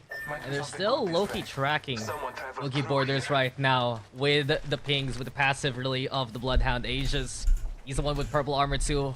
Very ready to play that front line. Effectively, these kind of rotations so suiting the Makers play. Well, Monster Firebird, though, they impressed with the solo a while ago, but now they're left. The Shark, the only one in this waters again. No Kraber in hand this time. A sliver of HP too, and War Monster Firebird, they're gone so quickly already. Wow. In a flash. SWQ. Bearclaw Gaming, lots of teams in close proximity to each other here as well. Outside, yeah, plenty taking up these buildings. The teams later to rotate in seem to have gone for Monument, but we'll see just in a sec which one of those spots is more likely to house the end circle. Yeah, it has pulled over towards sort of Fragment, North Fragment. So I think Makers actually sitting up there are going to have a fantastic shot at least grabbing a ton of KPs as teams rotate underneath the cliff sides of Epicenter. And maybe even Boogie Boarders, who just got the scan at Epicenter, will be able to play a good position from up there too. Yeah. Everyone towards North Akuma also, you can consider them to actually funnel in. Legends Gaming will be nearby. And this is what we've been talking about here. This ring looking very interesting. And actually swing towards the north there of Fragment. Barbecue did see the Pathfinder knocked down for a little bit, but they are fine and coming in from Thermal. But this is just the usual APAC-South urban warfare kind of deal here, Genome. Everyone picking buildings close to one another, respecting that for the time being, and eventually, I'm really keeping an eye out on how Legends is going to play this, just because they're going to be the ones in trouble with Remarkable Team and Virtus Pro nearby if they need to head out. Yeah, those teams kind of locked into it together over there, aren't they? And teams like, you know, Heroes X and Y now just starting to move in. But, you know, some of them managed to grab that zone information. So X and Y, they are aware of this and may even be able to make their way around. You know, if they can try and skirt the city, they could find themselves in a half-decent spot. But with 4 or 5 teams sort of starting to ring up around the edge of Epicenter now, we get a little dicey up here too. Yeah, we're seeing Akuma. It's been an interesting story for them. We were talking about it a while ago when we highlighted the roster swaps. Fussy now joining the squad, providing extra bit of leadership perhaps too for Akuma, but I do wonder, he did struggle back in LAN, did perform well in the regular season, was split #1 instead, so perhaps he can find a return to form. Also interesting to see Yukoi back in action. They haven't really been scrimming with him as much this week, so let's see if Akuma can get back on their footing, just because they did have some good standout performances from last split. Yeah, they were one of those teams that had a little bit of an aura around them in split 1. Wasn't enough to get them over the line with a plane ticket. And it's going to be even harder to do this split Dax with that one less extra spot that APAC South has available to our best teams. Clown there, lucky me. Takers, they're just really watching for Boogie Borders. They know that Boogie Borders had to run away from them that far off. They have an inkling that Epicenter's not going to be as safe as they would like, and they're just in a really good spot for the rest of these rings. I'm see Kill Devil also pressured here, but X and Y watching out for barbecues right behind them here, Genome. Yeah, I mean, look, they've actually decided to play this very late, right? I was just thinking about the Boogie Border position. They've actually got the ring console as well up there, so they'll probably get a ring 4 scared by just going into slightly into the zone and taking damage for that information. X and Y, in the meantime, are going to try and force other teams into the zone and just kind of keep them there. And look, so Barbecue, they've got the scan over at... oh no, they don't actually, because the Pathfinder went for the survey beacon perk instead of the Ringmaster one. Interesting choice here. So they will just have to probably go for the other choke and play north of Monument. And they're going to run into Lightning Unicorn at this rate, but Barbecue, they have so much armor to utilize. They're fully good with the lifeline. MDY, though, on the other hand, has found contact on the opposite side of the map, and that is HKUF, who has had one of the longest rotations so far in this game. Black Road, he does have red armor here. HKUF have so much to work with. Dark Veil now sealing that presence. MDY still above them, and as the wall drops, HKUF take the caravan right now to at least make it a reset point for them. I mean, they'd be farming up those Evos to have the Reds this early in the game, Dax. And that makes them a scary force. But they've waited out the Bloodhound ultimate, one of the most important tools in team fights. When you've got so many Bangalores and smokes to find around, even that is not enough to keep Ransacker up though. But if they can get into this caravan, they've got the lifeline res ready to go. MDY though, will they pull the trigger early enough? MDY is looking to jump at it, but with that lifeline, HKUF can have those extra hands to still provide cover. This is one small building, enough to keep HKUF for the time being alive, but they do see Vic here getting knocked by Rogers, so that is desperate here. That is dangerous for HKUF. They're losing members left, right, and center, and this is a chance for MDY now. Out of desperation, they put down the care package to provide extra bit of cover, but on the inside, there is no escaping MDY here. I mean, it was the nades, honestly, from Fragment. It was True who was proving to be such an issue for them. But then as soon as they do that, the nades have left their hands. No later has Numnim come over and taken their building in Fragment. While all that was happening, we did actually see Boogie Borders get taken down by Kill Devil up in Epicenter as well. So now there are 3 teams on that northern side. And as the zone is about to end, and we'll get, you know, a better sense of that, we've got more fighting even now as teams start to move through the city. Yeah, SWQ's doing so well to keep their building in check. Because of it, they even catch out Remarkable Team, and SWQ should be able to bring Donut back on up. Yuling, though, providing cover again. Bear Claw Gaming looking to pounce on it, but with that crack, with the Beast of the Hunt, Yuling sees it coming, and that's enough for SWQ to reset for now. Very nice shots coming out there. Even stopping to scan for his team in the Beast of the Hunt. Not that he needed the extra vision, but... Okay, the zone is pulled south of the lava river here. So all three teams will have to make the crossing. That's Kill Devil scanning over towards Legends Gaming. And then to even further east of them, we have Makers. Apparently it's just Asia's playing by himself. And then Dexter and Ziki actually kind of holding zone down, which is just on the hill above Fragment. Yeah, he's so wary of that rotation, even with both Mini Borders and Takuma gone now. Virtus Pro, though, they have their own kind of issues to deal with. This devotion is going rampant. Pricey has it in his hands. Breaks the shield of Bloodhound nearby. Heroes trying to make a good rotation in. They just can't find the angle versus BP. Let's listen in and see how they take this fight. They're gonna go blue. They're gonna go blue. By the way. Let them evac, let them evac. Okay. I'm gonna shoot last, maybe. They're not taking evac, I don't think. Okay. They're running below us. Yep. I'm on stairs here. Outside here. Crack blood. Where to walk up? I'm walking up the way. No bang out, remember. There's a team in front of us right here as well. Land the crane. Yeah, we gotta look for that. You're gonna have to wall off 60 way, and we gotta fight this guy on the left. This team. Nice. 60, okay, I'm doing it now. Kills here. I'm holding off now. Yep. Shoot these guys. Kill these guys. How many cracked? Dead. I'm cracked. Dead. Somebody tell you wall. Come down to me. Look out. Yep. Look right. I got fucking stunned.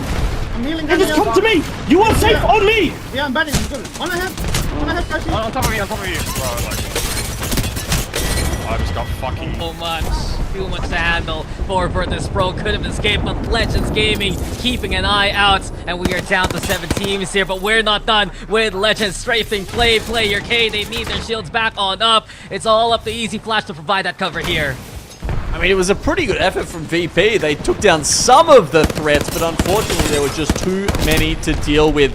One of those being Legends Gaming, and frankly, they are a threat to just about everyone in this lobby. Just are playing here at the very edge. Rolling Thunder, keeping them at bay, sure, but Legends Gaming a step too far. Could be their demise. Perfectly placing themselves in cover for now. Kill Devil, though. That's Bolin all by his lonesome, putting the pressure onto Legends X and Y. The ones who picked up the spoils from HKUF, they have their own kind of fight versus Num Nim, and JR is putting in the work. Sata Falls, YR2, and X and Y force Num Nim to be a solo now. The float is gone, but Bearclaw Gaming scan him, and surely, no, actually a Knuckle Cluster from afar means they have to go back inside the building, but them and Numnim are removed. Dexter, no, he's not going to get caught out, is he? Makers have such a fantastic position. They need to support their teammate here and not overextend. Legends are going to try and edge in just a little bit here, but okay.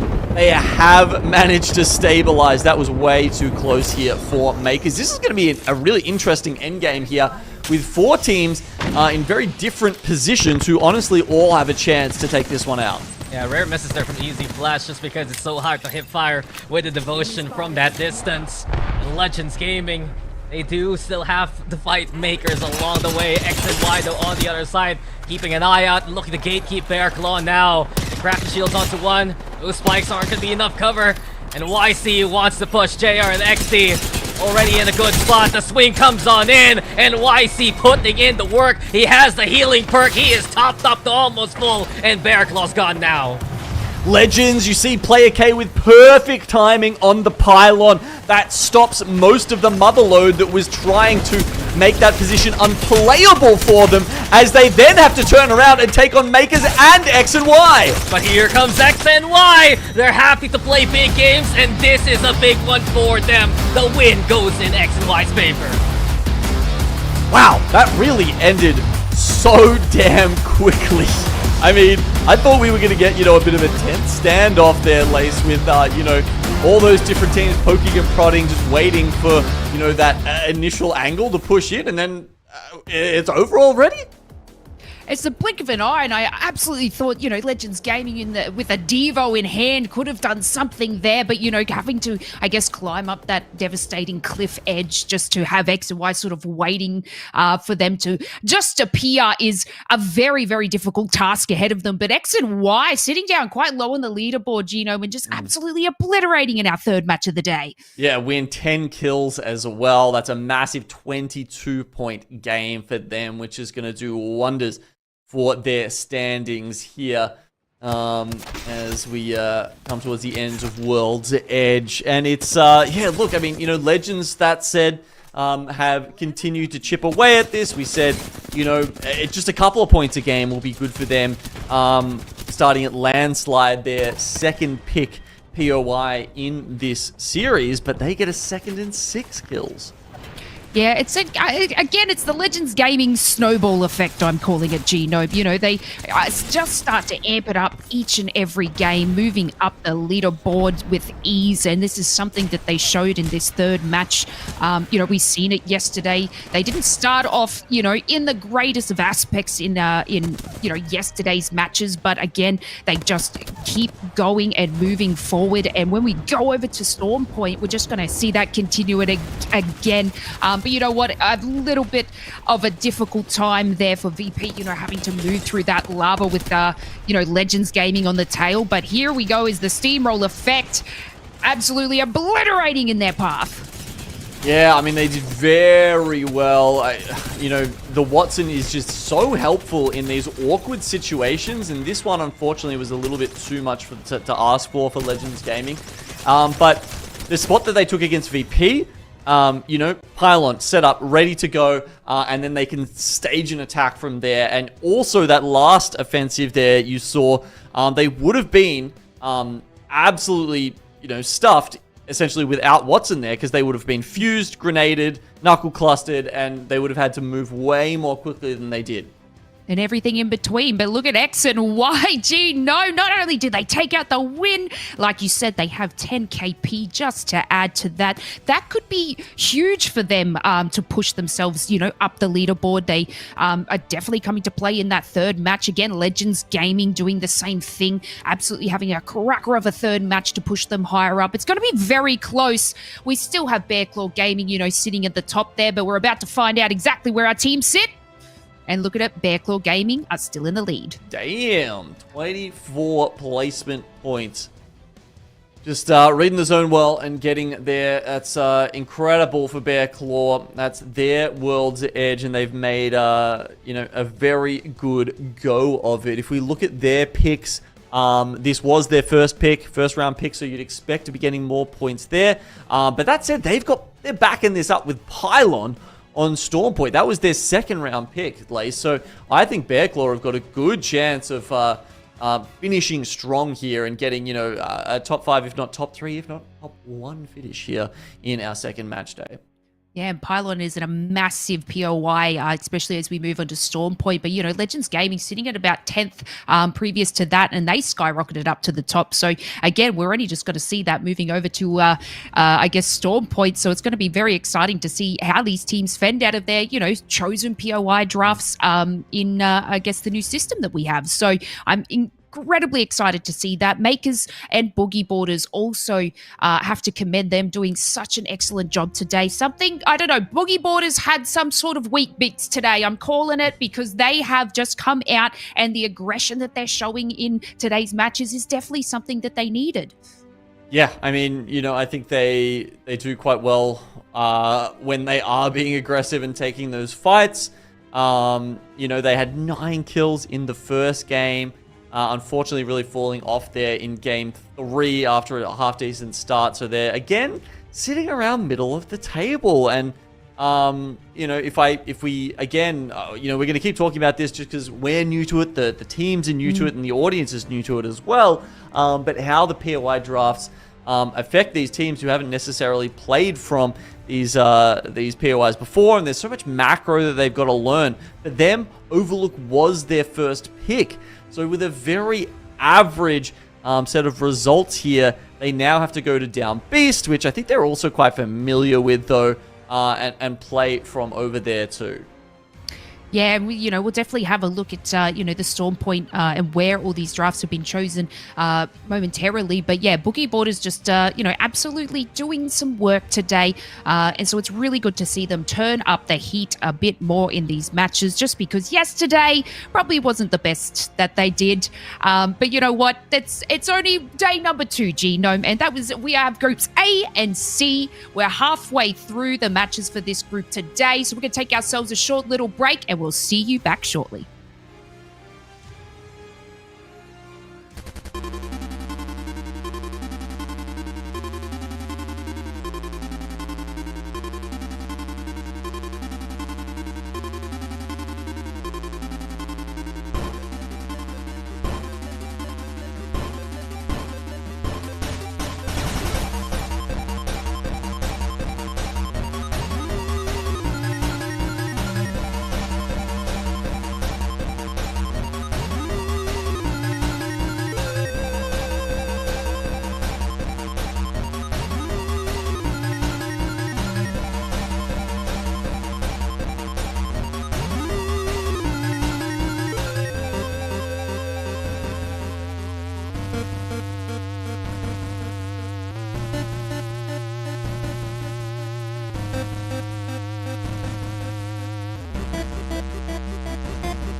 tricked you. Whew. Glad I got that off my chest.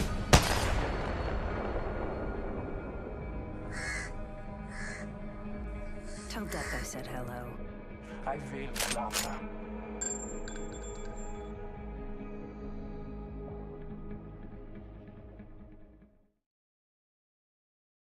Welcome back, everyone. We are here day 2 for our Split 2 Pro League here in APAC-South. We just finished game number 3, so let me take you through a quick little recap of what we've seen. We had Bear Claw Gaming take out the win in our first match. We then had Remarkable join us for game number 2, and now Triumph X and Y with game number 3. But as we move over to Storm Point, Genome, we have the new POI drafting system. So let's take a look at our teams and where they'll be landing. Alright, so we're moving over to Storm Point now, and as you can see, there's quite a few teams who have this as their second pick. So as we look across, we see, teams like Makers who had 40th pick, and, did very well with it. Now they get their number 1 pick, and they can walk away happy with Lightning Rod from that one.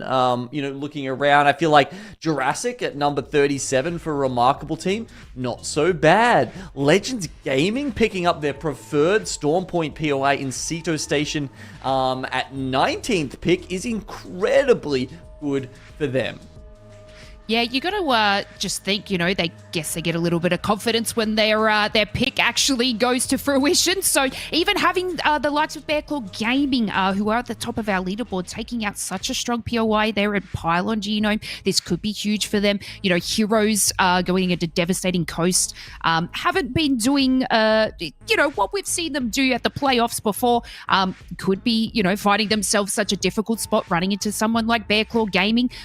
It could be, a difficult feat for them, but you know what? It's Storm Point map. A lot of things change for our teams. Sometimes they, I guess, do a little bit better on this. Yeah, and I'm sure we'll be able to get into the game soon and see if there's any of those, contests that we saw, over on World's Edge. It's a little bit rarer though on Storm Point. Yeah, I know from yesterday we saw a lovely finisher right into the midst of things. So let's go take it over to Storm Point, guys. This is game number 4.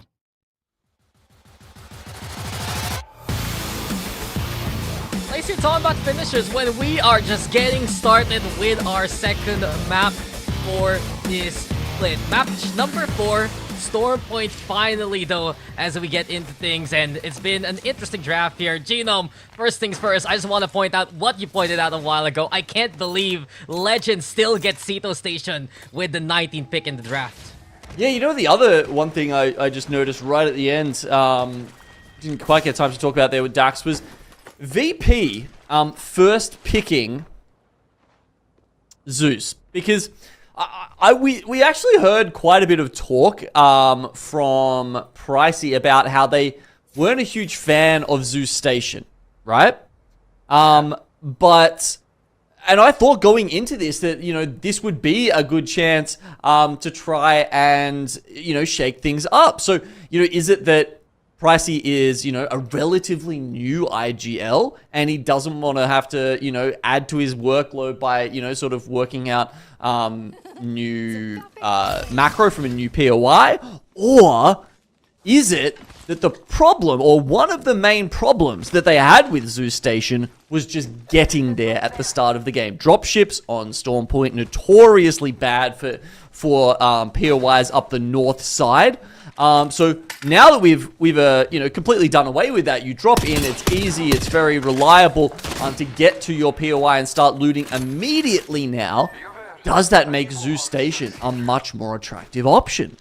I think you just basically answered your own question there, Genome. And it's that familiarity that can also help the likes of Virtus Pro 2. But we're watching now, SWQ. They've already invaded and forced True out of Cascade Falls. And True left to a duo. But just to build on some of the more familiar spots, we also have in the draft X and Y. Gonna be in their classical Sonota Cave. We already talked about Legends making it to Ceto Station. So some of our notable names from split number 1 starting off their runs here. And just to finish it off, I do want to say, just like yesterday, it seems like in your first set, you want to pick something you're familiar with before anything else. There's been a lot of teams going down that route, hasn't there, Dax? Just counting on the fact that they know those rotations inside and out. And yeah, just interesting that there haven't been as many teams willing to try something new, willing to put in those hours and learn a new set of rotations and a new way to play the game. on the chance that it might actually improve their chances by, you know, 10, 20% from playing a weaker POI to a stronger POI. But of course, you know, you're only as good as sort of how you play from that position. It might take time. I agree with you. It's just, sure, you can have a good POI, but if you're not a strong team, what can you use it with, right? And I guess I've noticed Lightning Unicorn, unfortunately, still a duo. They did pick up where Tom Yong Kung for last split left off. They're the ones taking North Pad. Here we go, though. Checkpoint having a bit of action, too. And HKUF, they're above. Legends Gaming decides to not take that fight. And this will provide HKUF a chance here to just stabilize in the middle and still have this ring console for further rings later on. Let's check out that area. Position in checkpoint, I agree, can be very, very helpful. Usually, teams will start to pull up, though. A lot sitting on the outside at the moment, so yeah, it's interesting that HKUF, who did just use that beacon within checkpoint, don't have to worry about anyone else right now because they're all too busy fighting over the gazebos out here near North Pad. And this is unfortunate. Lightning Unicorn, they are known to drop from North Pad. And Legends Gaming drops on the duo. They already catch the KP onto Bang Fafa 5th. Easy flash. Sure, he's in a bit of danger, but this is a 3v1 effectively.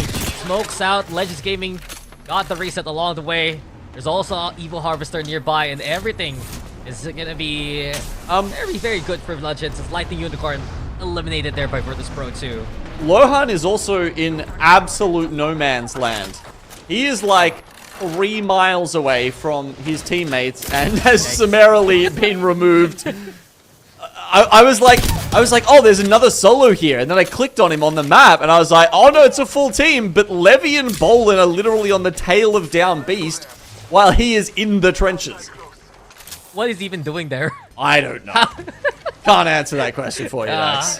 It's no man's land for good reason, and Wuhan is just another victim of it. But X and Y, seen this team win out before.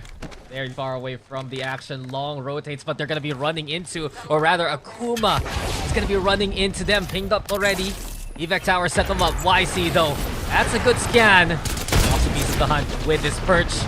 Good angle of elevation again. Pressure now applied. Frag gonna get thrown to. Only Thunder the answer. And as Akuma tried to engage inside the building, X and Y is finding the first knock going now. Clutching falls. Crusader trades, but X and Y holds them off and wipes them out. Oh, that's another rough game there from Akuma and X and Y, who are trying to build back into this.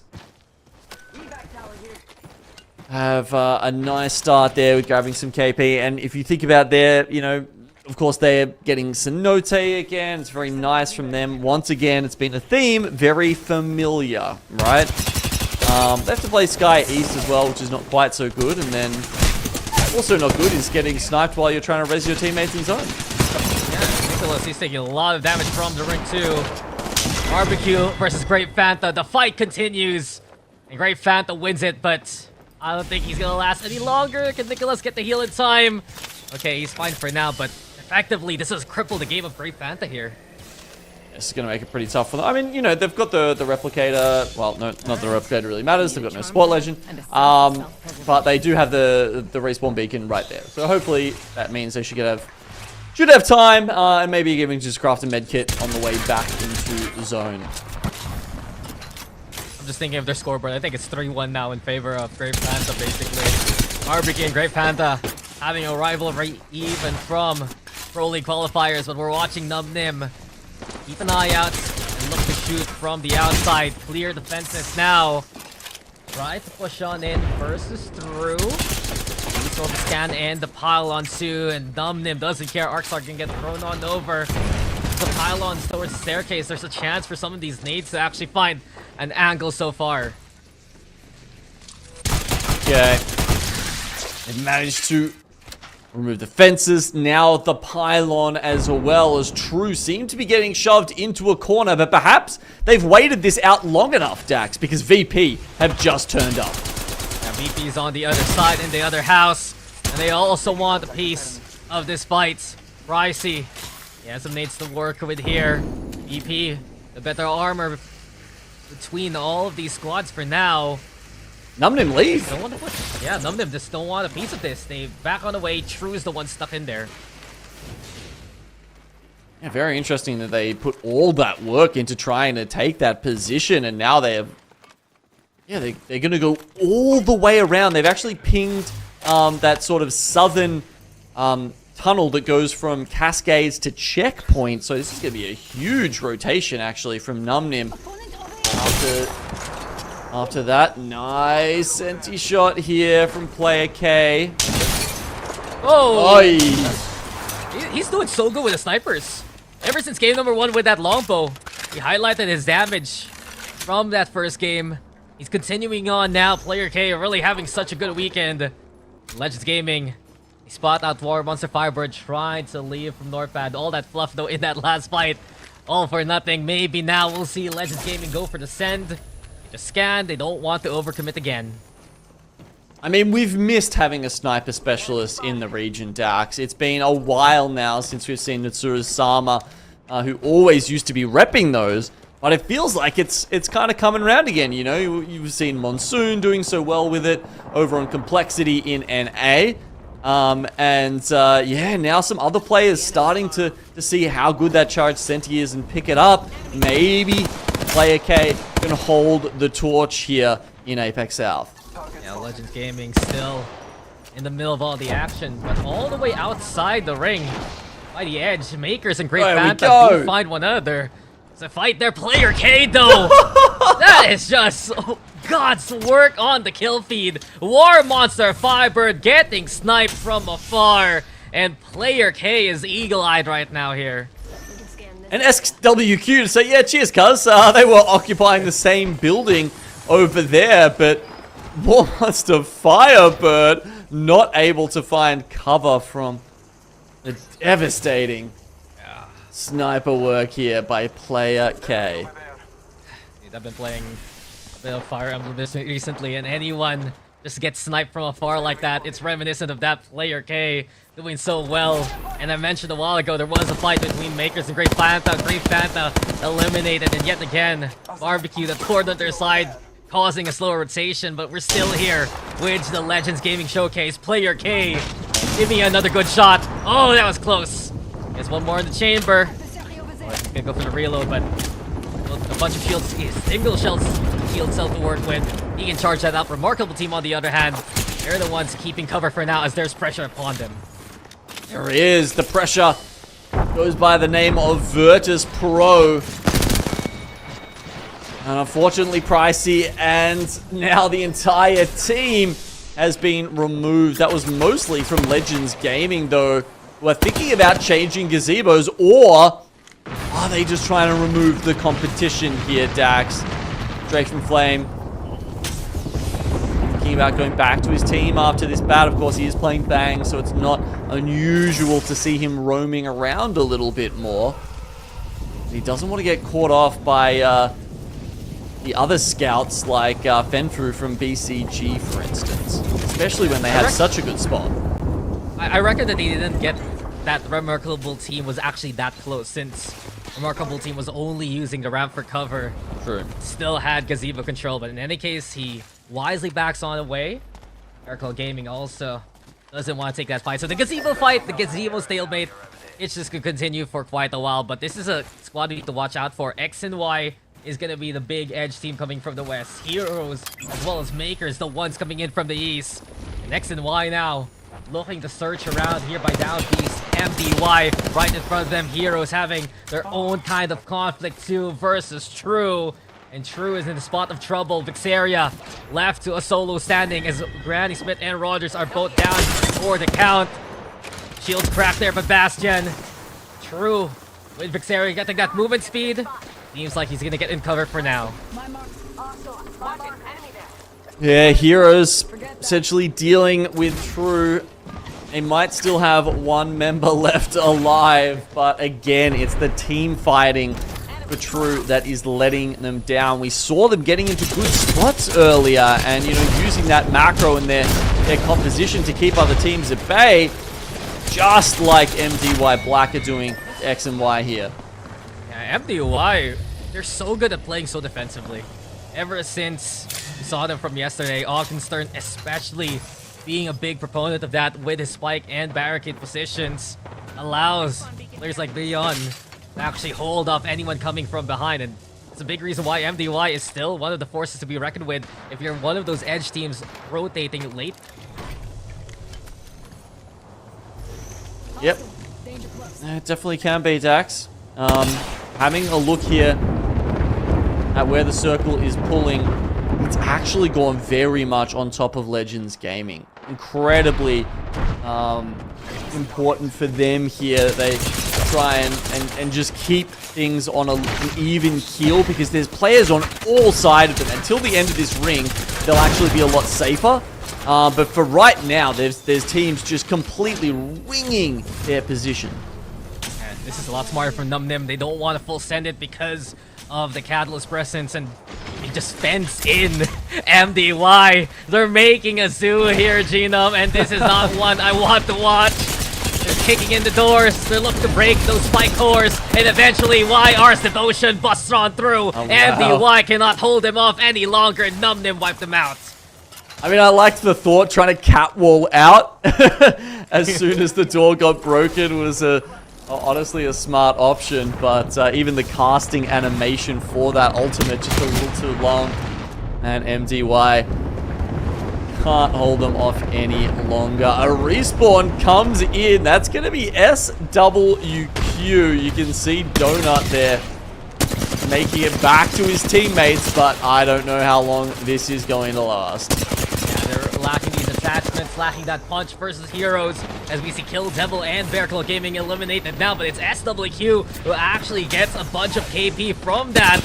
There's more efforts to be done. Crazy Kong here fighting now from below, but he's just out in the open inside the trench as Donut, though, getting close to the wall and getting that cover. That's enough, though. The Crazy Kong has to look for Bastion now to the floor, and Heroes, they need a chance here to reset, but Kissance is the only one standing. A Dark Veil to provide cover to get out, but the rest of Heroes will be left behind now. Boogeyboard is playing on the outside of the bunker here. HKUF decide it's time to come in, and I don't think Boogeyboarders were expecting this, so they take a knock here on the back. That's enough, though, for HKUF. Ransacker decides to go back inside, and they're going to just use their nades and utility here to try and grab the reset. Legends Gaming, they want a clear part of this, so they're full sending it here now at Makers. Yeah, Makers is a big opponent, though, and Makers is eliminated by Legends. Boogeyboarders, too, taken down by HKUF. Some grenades there to provide that cover, but this is dangerous now. Player K looking to find a way to bring Easy Flash back to life. The Craving Flame needs to hold off by his lonesome. Player came now. The reinforcement necessary to crack the shield onto the Catalyst, and the pylon being set on up. Heroes, they want this desperately, but they're only a duo versus Legends, who's still standing as 3. Yeah, and it was the bang ult as well. Strafing Flame keeps it for moments like this where they need the reset, they need to buy some time, and it does just that. There we go. The window of opportunity for the Heroes duo is gone, but they got the banner, and they might even just get a quick second here to get Lahim back. Oh no, sorry, they didn't get the banner. Oh no. Yeah, that's right underneath the Legends' feet there. So no, okay, they will be a duo. That's why they wanted to push it, but that swing from Player K was so paramount to keep the line drawn, and beauty again of how Legends Gaming plays this game cannot be understated. It's a remarkable team. They also want a statement now. DK, sliver of HP, he backs on out. The rest of Remarkable team are there, ready to swing. And as soon as outside go outside, they are beaten back out. Heroes also gone now. Legends in the top 3 alongside Remarkable team and HKUF. There's only one member left. They, probably shouldn't worry too much about that when Legends are trying to push up and take space and health away from them. Legends, though, giving them an appropriate amount of respect here. Easy Flash might actually be the one to go in and try and finish off. Just grab that one extra KP. Hopefully, HKUF aren't able to find a timing here off that. At least from their perspective. No, they're not. Okay, so Legends now comes out on the south side of them, and he's pushing them into that bunker. And you just saw that 1v1 by Easy Flash. Dearly missed. Back in LAN. Legends Gaming.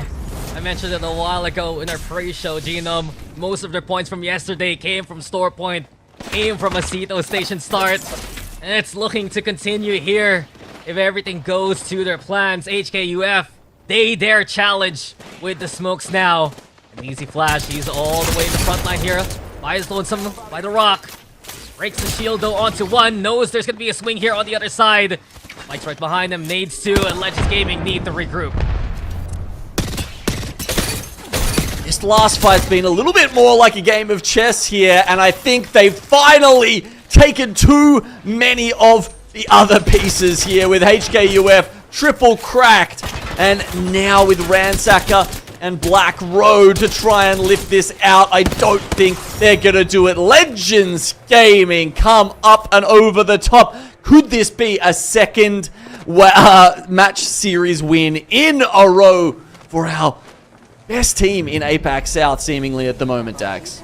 This is their starts, and you can see that this is their map. Storm Point looking genuinely something that Legends Gaming controls extensively. And Lace, it's just the standard Legends game that we know and love, and that was just a prime example of it. Legends Gaming do it again, Dax. Like, they're holding strong against every team around that rock, you know, fighting for every single possible moment and cleaning up all that's in their path. This is exactly what we love to see from this powerhouse of a team.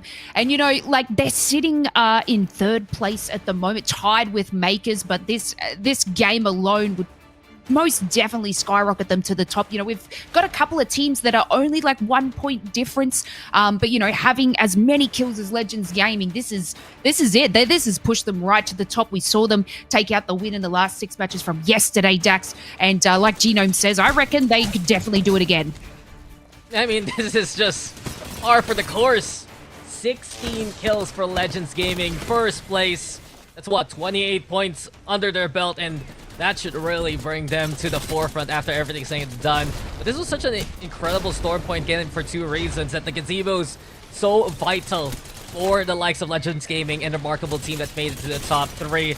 Just the trenches being such a way for these squads to fight. And we've noticed also that if you're one of those edge teams and you get caught by a team inside the zone, it's really that prime position. And when they go for the call for the fight, that was so important for the success, especially Legends Gaming winning out versus Makers here. Just basically sealed the deal for their win.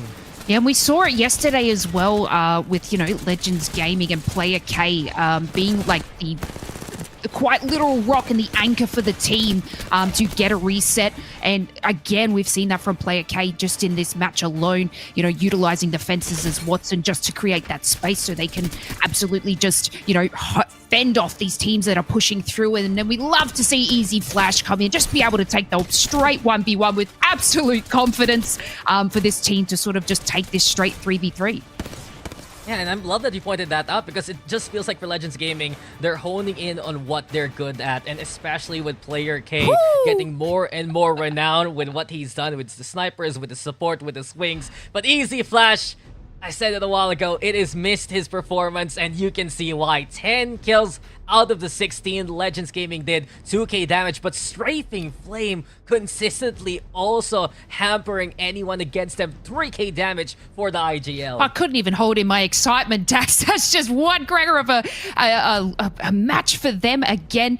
Like, it's, you know, they just amp it up each and every time. We only see them get better and better.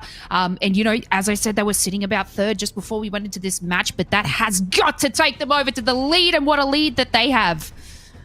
What a surprise. Sarcasm aside, Legends Gaming looking to clear a path to the top. 14 points clear of Bear Claw Gaming. Remarkable team still in the top 3 after the top 3 finish. Makers right behind them with a 21 KP. The team second only to Legends in terms of that stat. But it's been an interesting run here for some of these teams. Boogie Board is still within that top 10. X and Y also finding a few more kill points. Their names are their number 6. Numnim actually within the top 5. But it cannot be understated that after a performance like that, everyone has to look at Legends Gaming now. Yeah, exactly right. But, you know, NumNim have been doing, I guess, well overall. We saw them, you know, on World's Edge, being able to just, you know, keep it together and get positioning earlier. They're slowly starting to get to KP as well. So they're actually holding quite steady as a team. But you know what? That was just our match number 4. We're going to head over to Storm Point once again. But before we do that, we'll take ourselves a short break and we'll see you soon. This is the Split 1 playoffs, and this is Los Angeles. We have the 40 best teams from around the world, 120 of the greatest players to ever play the game, all fighting for their chance to win a LAN and to hold up that ALGS trophy. Every single one of these players have given everything they have for months to be up on this stage. Because this is ALGS. A violent sky for reps. PK grabs the second, makes it a 2-pop and clutches it. But there's no way he hits that Sensi shot. Nasky moves in there. He has to reload. It's fine though. He beats them both. He's just better. There's Yuka. Can he hit the greater shot? Laika, can he clutch it up right behind him? The melee. Hack and swing through the smoke. Beast of the Hunt is activated. He is farming. Back there. Go to one. Kill the bang. Back one. 2 dead. 1. Dead. Lying in wait, and we are just sending it. So it's the IGL finds him, and Here comes BR Demons for the fight of their lives to clean up through. To at least clear space. Yeah, nading huge nade. Longbow not going to be maybe the gun to use in this situation, but the Peacekeeper certainly is on the contest. Something go through. Is this really happening? The cold knockdown shield comes back. Roller in hand. He can do it. Cloud9 are down.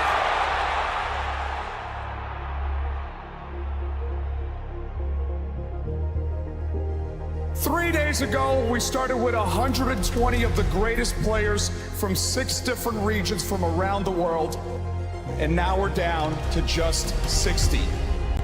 Their journey started back in January, and this is everything that they've been fighting for right now.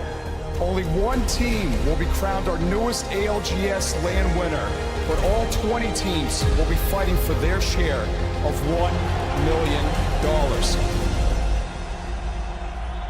And the question that everybody had coming into this week, can anybody dethrone the dynasties? Boys, well, here comes Legend Gaming. And remember, can they get the final kills? Yes, they can, but sadly, there is always one more, and it's Cloud9. But this is just opening the door for VP to come in. Sharky's return to the finals. You see the pinks here. He's trying to heal up. He gets a one-shot. The Sign goes knocked. I mean, they found the crevice, but right now they knew that they weren't going to win in their positioning because they were pinched. TSM get eliminated and recheck. Trinity clean up shot. They drop down. Knowing to fully swing it onto them. The trade though, as Zino gets a knock onto Slayer. Frex is the last one alive. He gets a knock afterwards. And LG. To talk about Dark Zero again, we're talking about our match point teams. This could be their opportunity to hit match point here.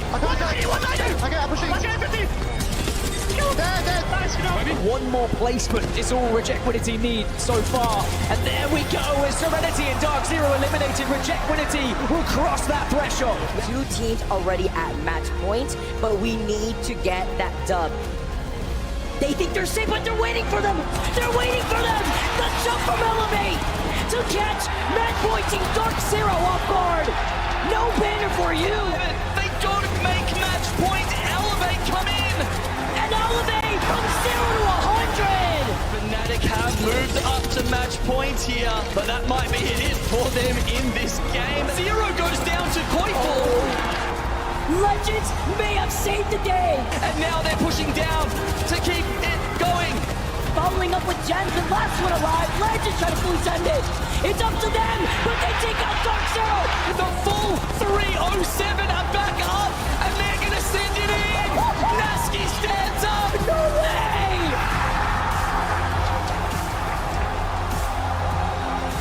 Living! Minus! Kill again! He's dead! I clicked! Here come SSG! SSG to deny Dark Zero the chance of victory. Rejequinity now getting involved. They want to clear out this side. They see kills available. They see an opportunity.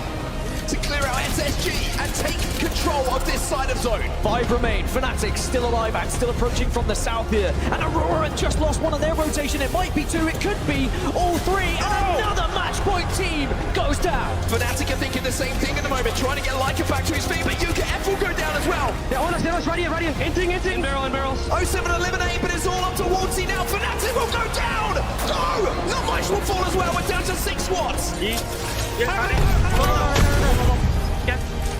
But it's disguised that they're fighting up against another match point team, but Reject Winity have the extra player. They have 2 down. They just need to find the third. It's going to be disguised down as well. They took that fight a little bit earlier. They win the fight against DSG, and now it's about winning one more. Look at C9. Look at the position Serenity are in. Everything falling into place. Reject Winity are just going to watch this unfold in front of their very eyes. Surely it's going to be the moment for APAC North here. Biding their time, waiting for their moment. As all of Reject Winity find themselves at Red Evos. It's a massive moment for Apex. It's a huge moment for APAC North. It will be Reject Winity that will ring around this arena, that will ring around the Apex scene. Put your hands together for your winners of the ALGS Split 1 playoffs. Reject Winity.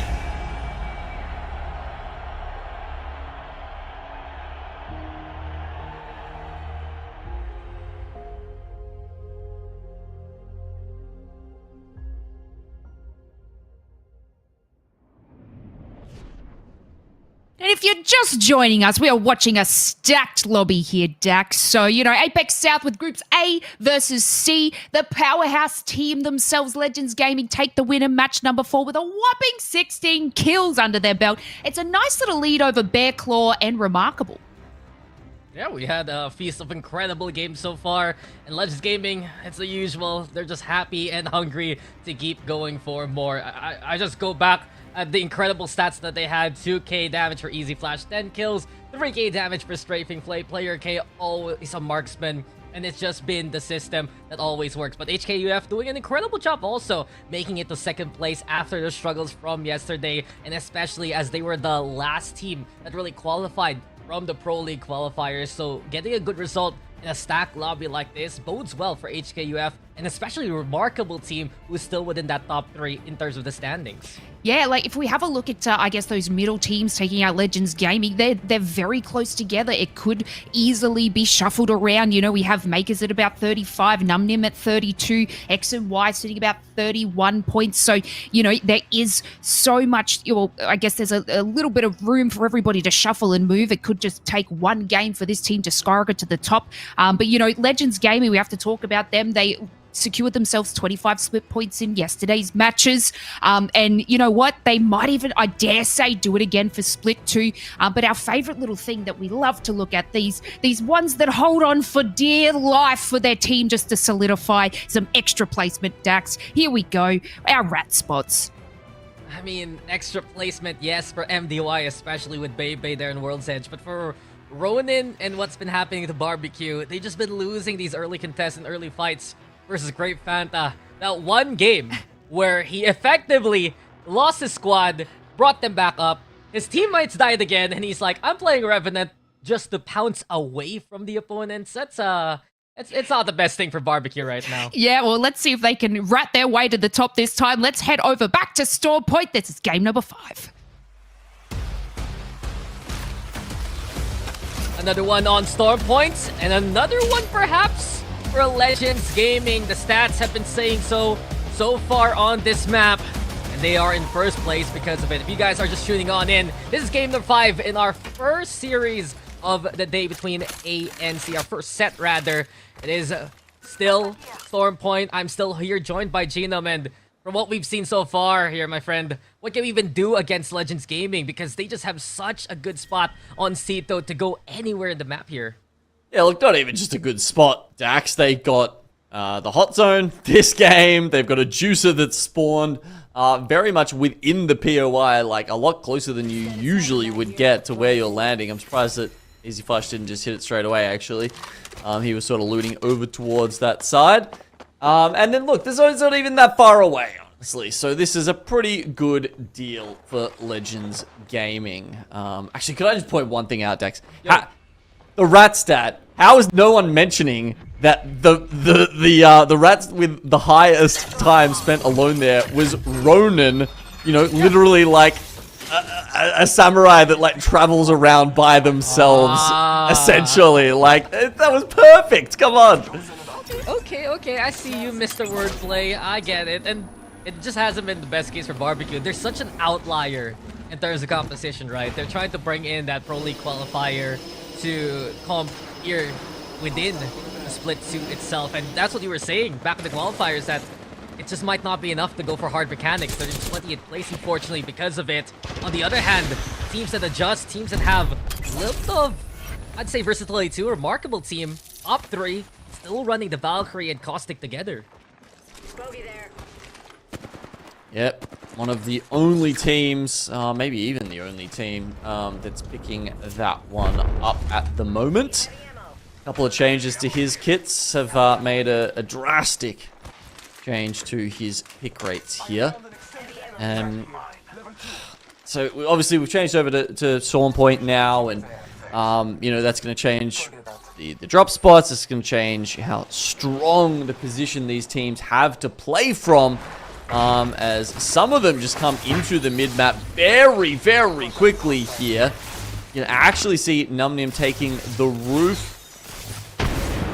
just camping these doors outside. Is a remarkable team. That's them on the inside, and then Great Fanta have the buildings on the low ground. It's getting crowded here, and Flo trying to smoke on the inside there. But beyond that, Numnim again love to play that kind of contain, set the fences right in front, just camp them as much as possible. And they realize that is the Caustic team, a remarkable team, the ones inside here. So they have to stay outside, stay on top, and just look to poke and prod if they want to get a chance against them. You know what's even worse is you've got Akuma sitting nearby. They're still on white stacks. They're in between 2 juices, but because of where the zone has pulled, they can't really get to either of them. They're going to be held out by all of these teams. And as soon as these other teams realize there's a team with whites in front of them, they're just going to get sent. This is such a dire position here for Fussy and his crew. And it hasn't just been the best day, truly, for Akuma. One of our only triple roller squads right now within the scene, but Legends Gaming again, very quick on the rotation. And this is a bit reminiscent of a game that from yesterday we watched Makers win. Legends Gaming perhaps taking note of that, setting around near that respawn beacon, just because that was a good spot that Makers took yesterday. Ooh. DY Black gonna have to back away here. You can see with Beast of the Hunt popped. They've got nades blocking the entire entrance to this tunnel. That's gonna make it pretty tough for True to grab any sort of purchase on the inside there. MDY again, as soon as they have an interior, dissuades anyone from chasing them, and True instead now target of multiple arc stars being thrown. How many arc stars did we see fly from HKUF? And True is taking the brunt of the damage. Black already catching Rogers out there with the Hemlock. Catalyst, sure, to be able to get back to the cover, but HKUF, this is their chance now to pick up some well-placed KP. In one game, they made it from 20th to 13th. Now they're continuing in with that momentum with a knock on Vixaria 2, hunting down the final member of True here. Nice for them. They will grab that finish too, and it's only Granny Smith there to run away. Not going to be an easy finish for them. He did manage to get one banner on the way out, I guess, so there are some respawn beacons available to him, and honestly, barely anyone on the west side of the map, so there's a chance that he comes back as a duo at least. Watching here, Heroes also keeping an eye out. Seems like True hitting the respawn beacon as you mentioned, but it's problematic for them perhaps as X and Y are all the way at barometer there, Genome, and they might see that if ever they rotate that way. So still a difficult spot here for True. Heroes Watching them keep an eye out towards SWQ, but they're eventually going to be able to move on in where everyone else is congregated at one house. Really going to be the brunt of the action for the rest of the game here. It's going to be a very important spot, isn't it? Boogie Boarders, once again, just trying to break out in the middle of the pack. It's a spot that they're not used to being in, but it's where they found themselves too many times so far this season. At least for, it seems to me that players of this caliber should be striving for something a little more than that. It's just been struggles, really, from the Split 1 playoffs, and especially now, Boogie Boarders maybe getting caught in some of the rotations that they don't expect. Notice, really, that they thought that they were the last ones rotating in, that there's still someone behind them, and it's been a bit of an issue. Canada, they got intel. We go back to HKUF, watching True drive on by, and they actually pick up the banner here of Vixaria, so there's a potential to become a trio again, but not in a position like this, Granny. It's in cover. At least the shield sails on, but HKUF is just hounding them right now, and that's a trident really delivered in front of them. They spot the target. That's a Watson. No.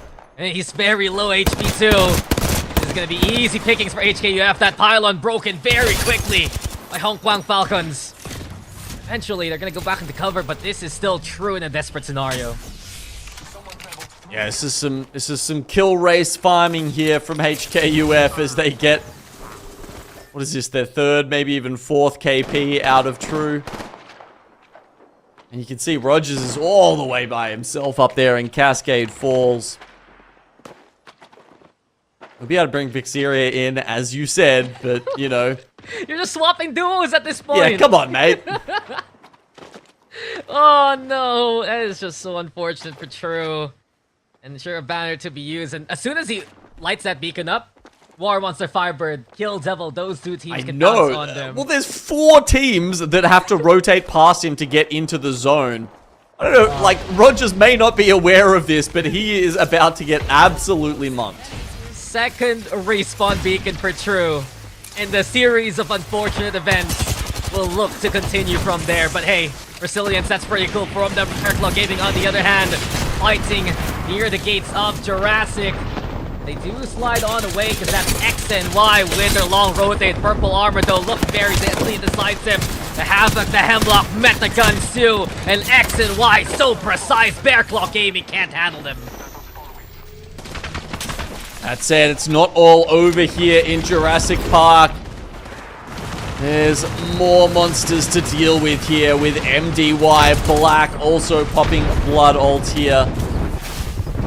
And trying to rock up. Grabbing a third party, grabbing some KP. X and Y keeping them at bay for now. And if they take too long, it'll be HKUF on the backside as well. But effectively, that Dark Veil there from MDY Black, X and Y benefiting from it as they stay on their lanes and stay on their side. It's HKUF looking to find the third party. They realize the fight is already over before it really begins. MDY, they just use an ult there to try and find at least a pick, but X and Y saving them off, and now they're the ones in position again to poke and prod from there.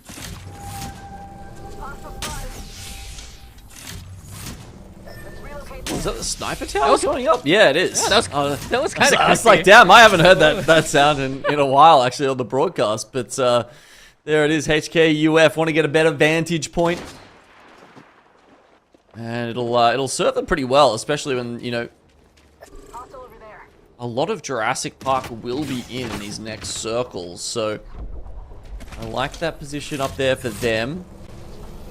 Boogie Boarders, however, they're not in the best spot. You've got Barbecue ahead of them, Makers, VP.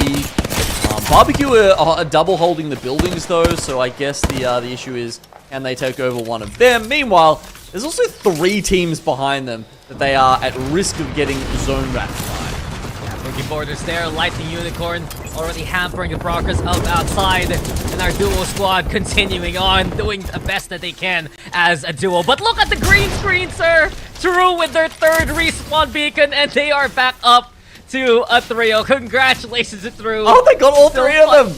Dude, they're still fighting for their lives, and I love it. But Lightning Unicorn, despite should be over for now. They're just gonna run away from outside, who's taking the better position, knowing the fact that this ring is gonna get very deadly soon. Yeah, I mean, you really don't want to be taking fights inside the ring in Zone 3. It just gets way too risky. Oh. Chances of you coming out of that with a full team are almost nil. I saw it real quick. Yep, I saw it real quick there with True again. I've been watching this squad almost extensively after their efforts. And now Lightning Unicorn will eventually eliminate through all that hard work, Genome, and they run into the duel while they were busy with the Trident.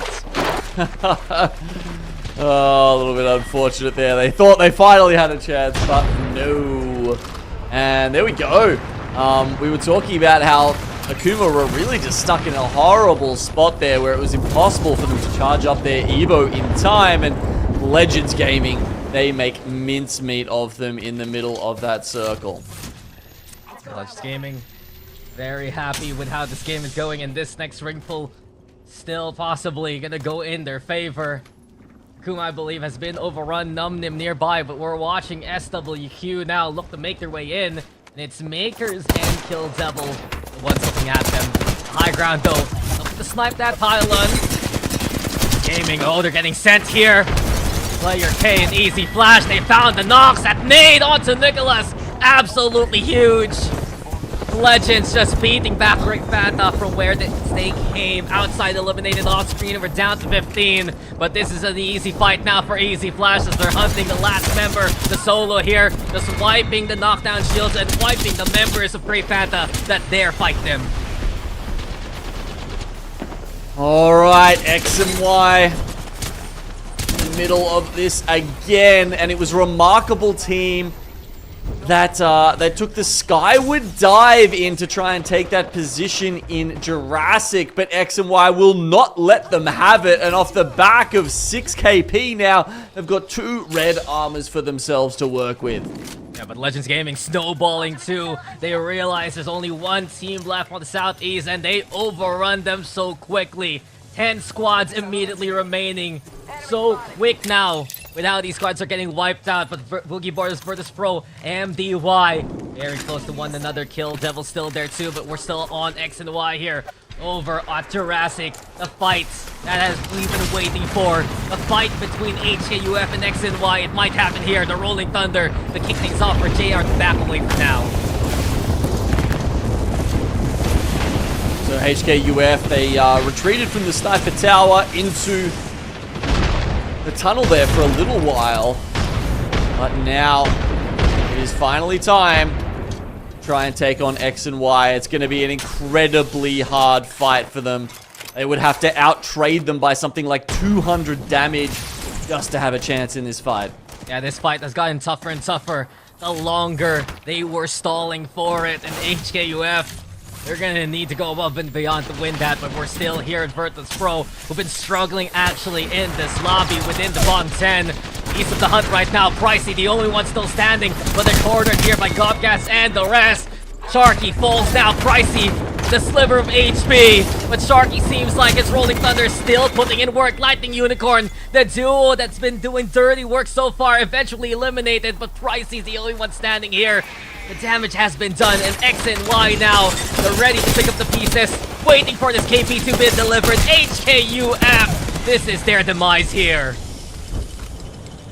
Their demise, but it's X and Y's domain, and they completely clear out the southwest side of the circle. Now up to triple reds with so many death boxes to loot here, as they will look down upon the rest of this lobby. And oh man, there's about to be about 5-6 teams up the top side here running into each other, desperately trying to catwall themselves into this and will themselves into the next circle, but most of them will not make it. Ready to see that kill feed light on up. Barbecue though in the midst of things, and it's Ronin still trying to find some more KP, but it's not gonna happen. Barbecue eliminated, Makers 2 gone, and the Boogie Borders are within the top 5 for now, but Rocky's in trouble there because of the Knuckle Cluster. He decides to go above now to the ground. And as soon as that happens, as soon as he peeks out from his hidey hole, he's at 1 HP and swung by X and Y there. Yes, X and Y, they don't want to wait any longer. They realize how much of this circle they can take position in. Pricey gets scanned. I think they know he's a solo now. This is time for them to try and take him out, so he can't be a factor. He is essentially the X factor here between them and Legends Gaming, because it is those two trios here contending with the Virtus Pro solo. Yeah, but this is a straight up fight between Juggernaut Genome and X and Y. Have been farming those red shields all the way from Jurassic. Legends Gaming have been playing in the interior for so long. Great positioning. You know, itty bitty angles here from Pricey. He still found X and Y. The swings are so sublime from them. Pricey's gone. We get a straight up 3v3 now.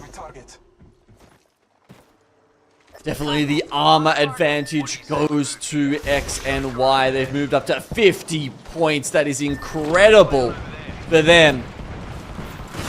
Legends Gaming.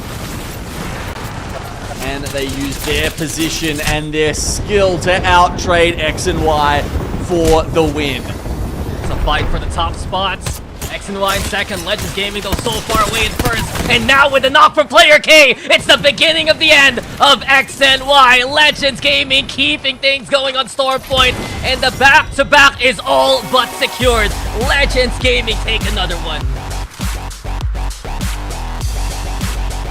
Wow, we continue to be impressed by everything about this team. I mean, in every situation that comes up, Lace, they just seem to have an answer. It's, you know, whether it's a fight, whether it's a rotation, they always seem to know what to do. And Strafing Flame is really getting, you know, even further cementing his reputation here as a world-class IGL. Yeah, they just do it again. I don't think we've seen a back-to-back from them, but you know what? It's just only time will tell, and it's exactly what they're showing. You know, their story is just so exceptional. You know, they go to the playoffs, they absolutely decimate in APAC-South, and they just continue to shine and absolutely take control of every situation that they're thrown into. You know, even X and Y in that situation, though, G-Name, they're turning up the heat once more again, you know, knowing that they were so close to overtaking, you know, the likes of Makers, but yeah, having to go against a powerhouse team such as Legends Gaming is something that, you know, they're going to have to try and figure out. You know what, Les? I haven't seen a team gap an APAC-South lobby this hard since Reignite. Wow. And it's just great to see them, I guess, be one of those teams that not only, you know, can make it to LAN, but just have such a giant lead in front of all these other teams. And you can see, you know, going from the playoffs where they didn't have Easy Flash and then coming back to perform for us for APAC-South, really seeing like how well this team works together. But really awesome to see each and every member do their job incredibly well. Yeah, like that's... You know, we're so used to seeing Easy Flash do all of it. Wow, I mean, you know, that's... Look, he's always on the top of the leaderboards for sure, but you're right, they are all pitching in. You know, Player certainly doing his job. You've seen how many times he's been able to help them stabilize, you know, playing that Watson to perfection. Obviously, the macro calls are working because everything else is working, including Easy Flash putting up numbers, putting up kills, and, you know, the amount of kills they got in that game was sickening. I'm sure, like, if we get that overall... Yeah, here it is. Again, 16. 16. Are you kidding me? Like, for X and Y to come out of this with 10 and Kill Devil with 9, usually that's an astonishing kind of number. But you're telling me that Legends just pulled out a 28-point game? They had 16 kills in a previous... I feel like this is deja vu, Gino. They've done 16 kills in a previous match with a win, and they do it once more. You know, they're already 25 series points locked away, and, you know, I said to Dax before, I was like, do I dare say that they're going to get it again? And it just seeming like, you know, coming into our 5th match with only one more match to go, they probably will definitely do that. But, you know, X and Y with the 10 kills as well, that is huge from them.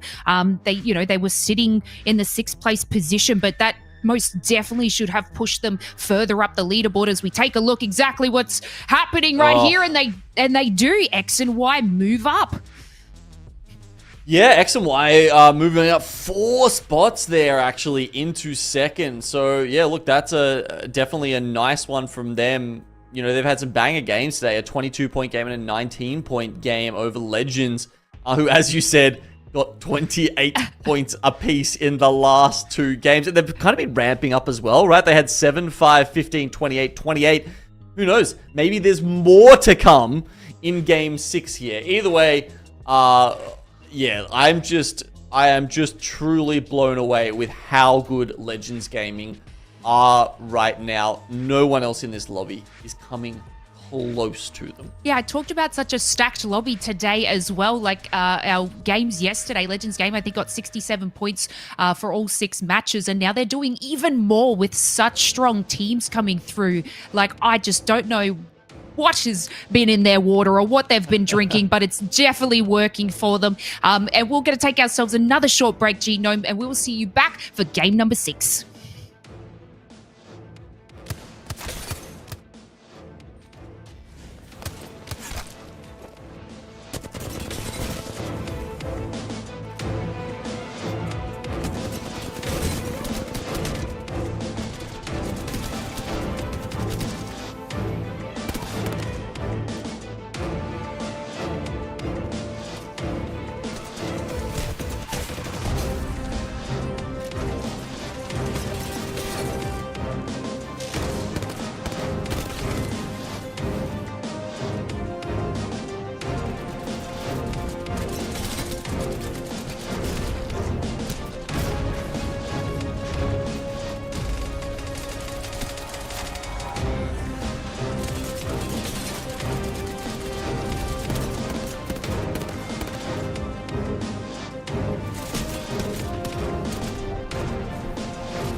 5 Valkyrie actual, ready for burn.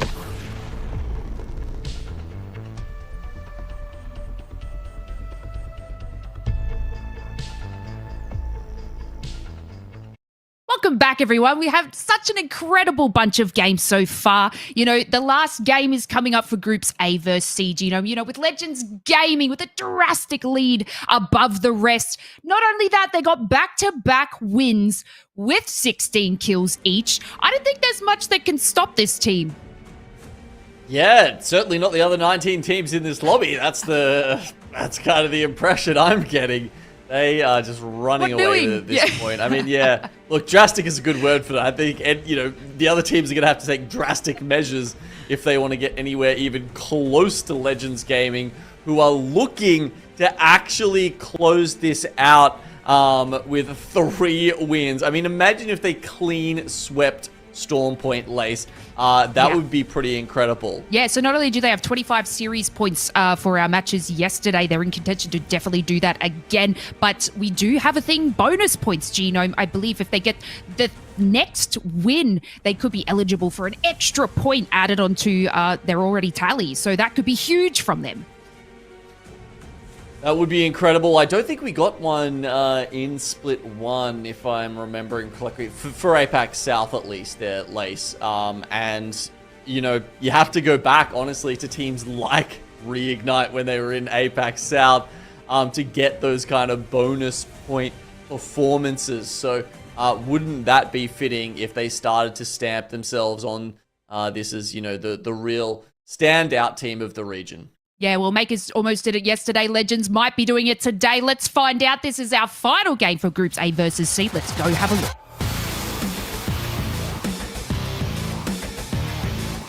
If you want that bonus points, you need to win one more game if you are Legends Gaming. For everyone else, they want to take a dub too. But Genome, looking at the scoreboard so far, besides a monster game from X and Y and the quick eliminations from Legends Gaming, I do believe that this day is theirs again.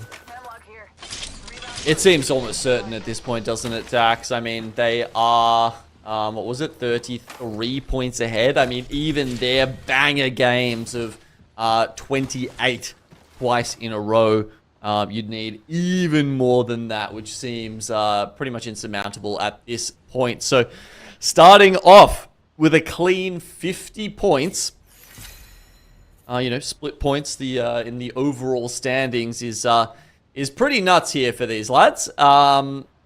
Really hope that we get to see, you know, them take out the #1 spot, the #1 seed. They'd be so happy to be able to take that moniker into LAN. Yeah. I guess my question is to you. Do you reckon that it was a disappointment for them that they weren't #1 last split? I think so. But, you know, they were dealing with some...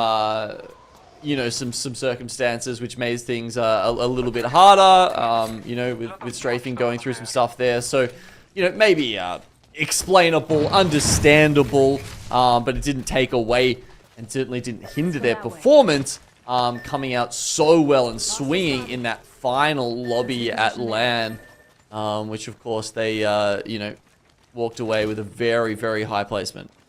Yeah, and it was a rough start for Legends Gaming then, and after everything was kind of talked about, it just seems to me that everything's more locked in, a lot more positive, especially here for Legends Gaming. We had that interview yesterday with Strafing Flame. You can see the vibes, you can see how they really feel, and effectively, if this keeps up, especially with their performances in Storm Point, they're looking to be the next one. Dark Zero, the next Moist Esports, and another one of perhaps those dominating forces that come from APAC-South. Seems like someone always sort of rises up to fill the vacuum, doesn't it? You know, first it was Reignite, later DZ, and, well, now Falcons. But, yeah, then Moist really became the team to beat in the region, and with both of those going over to basically destroy any other North American teams who, you know, had an ego. Now someone else has got to take up that mantle in APAC-South. And we'll see now as these teams will jockey for position. Also to take note, after this session, we will be getting B and C instead to face off against each other in 6 maps. Barbecue, though, looking to rally. They're in 18th place. KP is going to be so helpful for them. And up close and personal with the L-Star. Perfect for Tigronin. As KZ will fall. That's one down from Workable Team, and Barbecue are hungry for more. Yeah, making me hungry too, Dax. Might have to go chuck something on the grill in our breaks between the... You want some? Yeah, can't grill pizza, mate. What are you... Yeah. In our break between sets, though, definitely going to hit that up, I think. Maybe we can have a Genome barbecue cam, you know? Just like outside, you're cooking for 20 minutes, you know, as Barbecue are cooking up some kills here. Ugh. I heard you had a jungle cam or something. Oh, that was back in the day. Yeah. Sadly, I no longer have an indoor garden to work with. Yo, so. why'd you retire it? Look, wasn't my choice, Dax. Okay, understandable. This is... All jokes aside, this is tough for a Remarkable Team. If they lose this right now, if they get eliminated early, they might get knocked down the order here from a top 5 placement. Yeah, I guess sitting at 40 points, there are a couple of teams just behind them. I mean, it's been such a great effort from those guys. You got to remember, they missed game 1, right? Yeah. And then all of a sudden, they're in 4th place now in their first performance coming out here. But yeah, look, Maker's right behind them on 38. Obviously, that team is always going to be putting in the work here in APAC South, so they're going to have a half-decent game, you would think, to keep them at bay. And it's a fight here at Thunderwatch's WMFB. Look to see where Virtus Pro is at. It's a big fight here for the Hillside, or above Stormcatcher. Potentially, Rings can't really pull that way, and so many of these teams jockeying for that higher altitude of a position.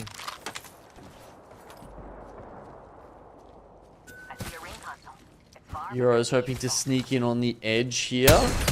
Virtus Pro start looking out that door, however.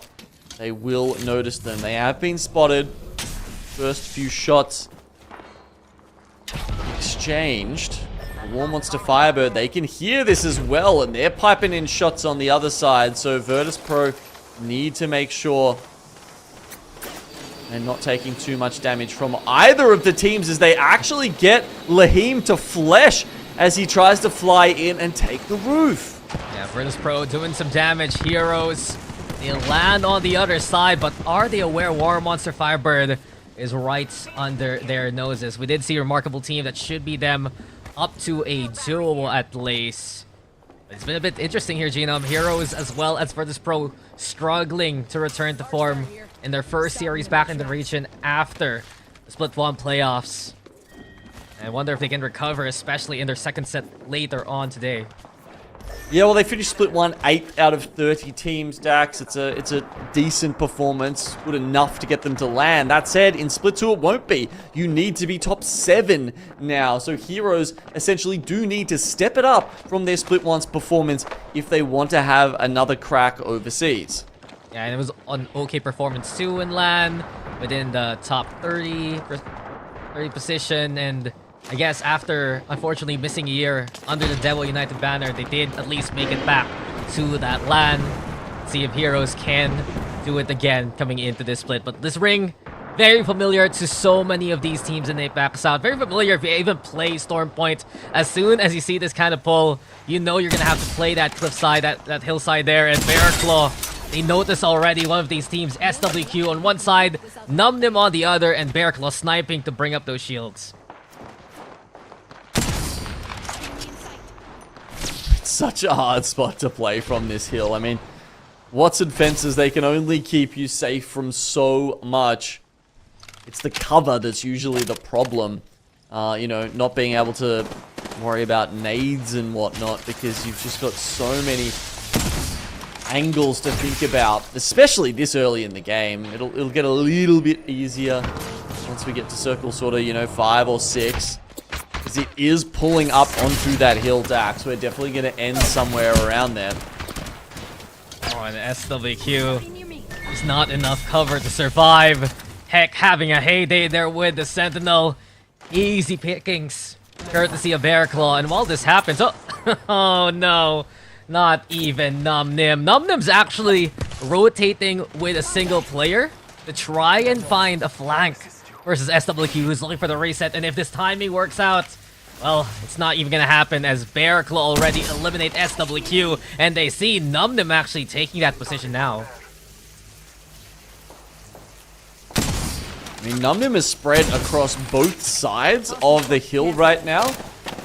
I don't know if that's just to try and, like, draw some fire away, because there's so many sniper bullets just peppering at them right now and, you know, threatening to completely deplete their resources. Of course, this is one of the reasons why you pick Watson, so that as that pylon comes back online, you're constantly refreshing your shield. Ooh, that's already at 750 damage. Just sniping here, courtesy of the Stormcatcher doorway. And the struggle for NumNim is they played early zone. They're on blues and whites effectively, and Heck is just having such a good time. Skeet shooting from afar, so we'll see if Bearclaw can rack up some more kills there. X and Y, on the other hand, looking to secure at least that second spot, and the competition's tough here, with Bearclaw getting kills with Makers within the top 5. Whoa. Here we go though, X and Y from below, fighting against Ski Lift. JR lifting himself up with the evac tower, but Killapause has already gotten one. It's damage being done. It's a 1-for-1 trade versus the Boogie Borders. X and Y don't commit as of yet. Clusters being thrown. XD providing that cover for X and Y to survive, but this is such a close fight. Boogie Borders, they want to push on in, but Killapause here will fall. XD now moving forward. The alternator doing work within the supper rounds, and X and Y have the advantage now. Panna tried to take high ground.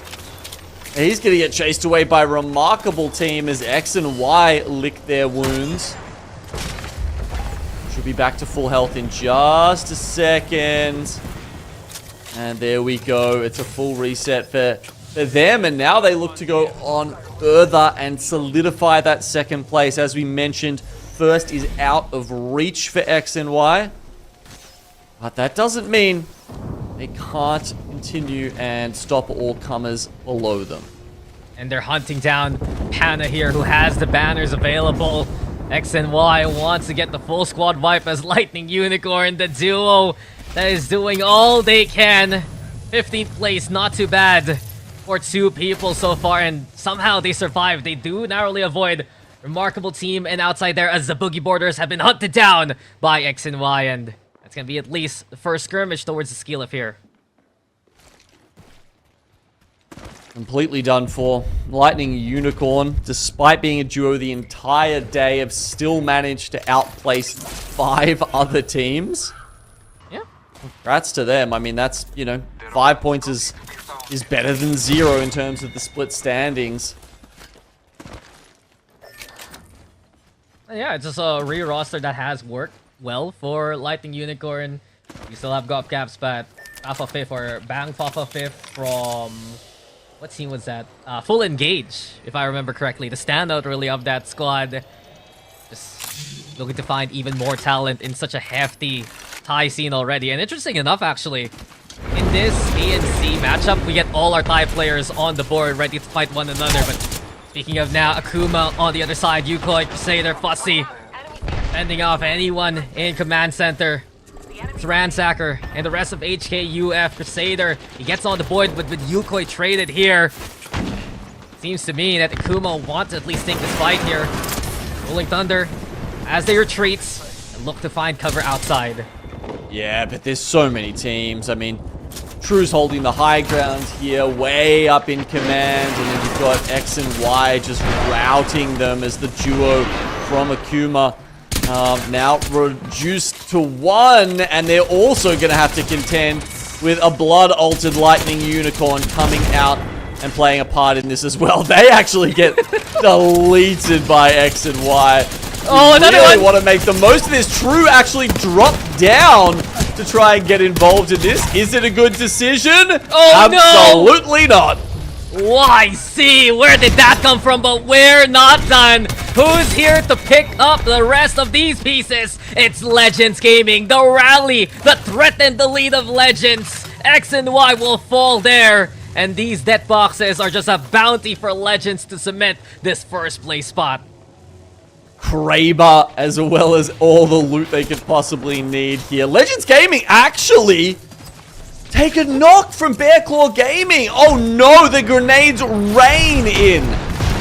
Caught napping there, and Limo takes advantage. Here they come with Benfu and the rest. A decent swing for the Bangalore to get behind them. Bearclaw Gaming, that got very deadly, but eventually they survived the fight. Legends Gaming, they're gonna call it a day with first place secured, but the game still continues, courtesy of Bearclaw. Oh, well, it's not like they needed the points, but Legends Gaming play it fast and loose there, and Bearclaw are the ones who will benefit from all that on the west side in the end. So, oh, good for them. They can walk and try and make some space for themselves with the Kraber in this last section here, as we do start to focus on this cliff going up towards Underwatch here. And, you know, the teams that have been up there for a while starting to run low on resources. You're talking about teams like Remarkable and Virtus Pro, who didn't really get the chance to loot heavily, who haven't taken successful fights yet, and therefore haven't been able to pick up the pieces from other teams. Yeah, multiple squads really coming in from Thunderwatch. It's been a standoff rather than a loot bat, as see it here. 11 squads still remaining, Remarkable team being one of them. Thunderwatch looking very much so crowded and clouded right now. Evac tower set on up, Makers above, outside here, down below. It seems like his hero is actually catching out the Remarkable team. Kissam's also doing work there with the bow check. War Monster 5-word having this grav cannon, the only thing for cover. And Shark, does he bail or does he go for more? Nade getting thrown. 3x here on the Hemlock. Rolling Thunder also again set on up the Bangle, providing him a bit of cover, but Makers, they have a spot to work with, and they have cover for now. As we mentioned, Makers close to moving up the leaderboard here. This is so important for them. They do stay in the zone here, just barely. And they need to try and deal with both outside and War Monster Firebird near them. I mean, they're beaming Shark now. He's in cover, but for how long? As Ziki piles on the pressure, Great Fan eliminated. There you go! War Monster Firebird's gone, and we are down to 8. Virtus Pro struggling all throughout the day. No one expected them to be within the bottom 5 coming into this set. This is their chance to rally from afar. Sharky doing work. Levy falls to his hands. Beautiful work with the artillery too, but we're not done. Sharky survives with a sliver of HP right beside a knockdown player away from above 2, but eventually Hex Kraber does the magic. Bearclaw are here to play and here to slay. Oh, no way. Can he get Sharky back up? He's got a Numnim that's trying to reset just below him. He may not know that. I'm sure he's getting some sort of res notifications here. MDY Black just got a respawn? Okay. Oh, it's all happening here in this last circle, in this last game of A vs. C. Yeah, MDY Black just there in the corner, putting themselves up to a 3-0. They have red armor, but they don't have a Tatrich to work with, so they'll see what they can loot along the way. So picking up some of their death boxes from a while ago. Makers, though, as well as Bearclaw, still a threat. Aw, you didn't even need to do that. The Sharky 210 on the crawling player.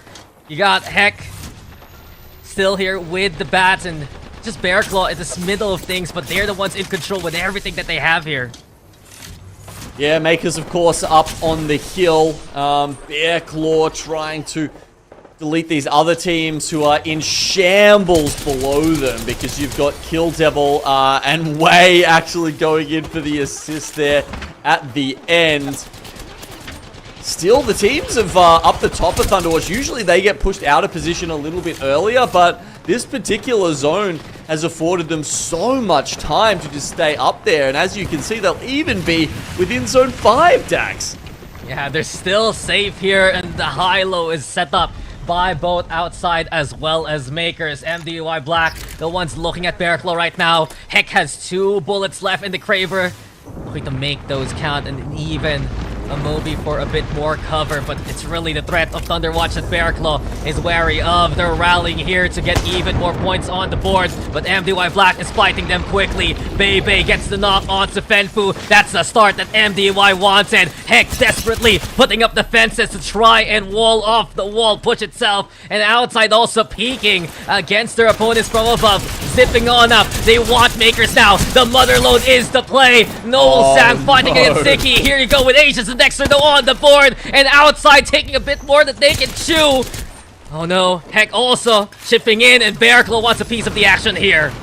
Oh, they have to get this reset though.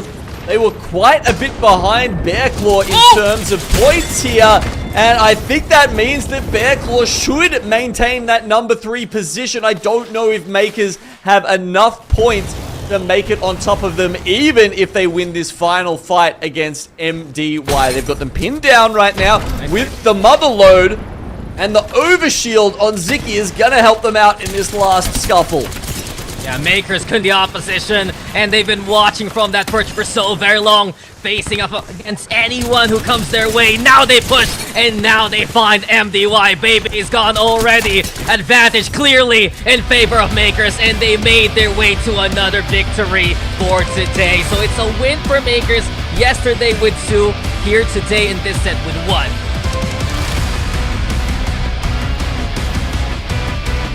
Game number 6 filed away under nothing short of excellent. Just to quote Mr. Burns from The Simpsons, that's exactly what APAC South is all about. You know, Groups A versus C giving us nothing but the best entertainment that we crave so much. Legends Gaming clearly out in front on the scoreboard, but, you know, did Makers do enough, I guess, to push themselves up and catch to the second place? Genome, what an exceptional game from Makers.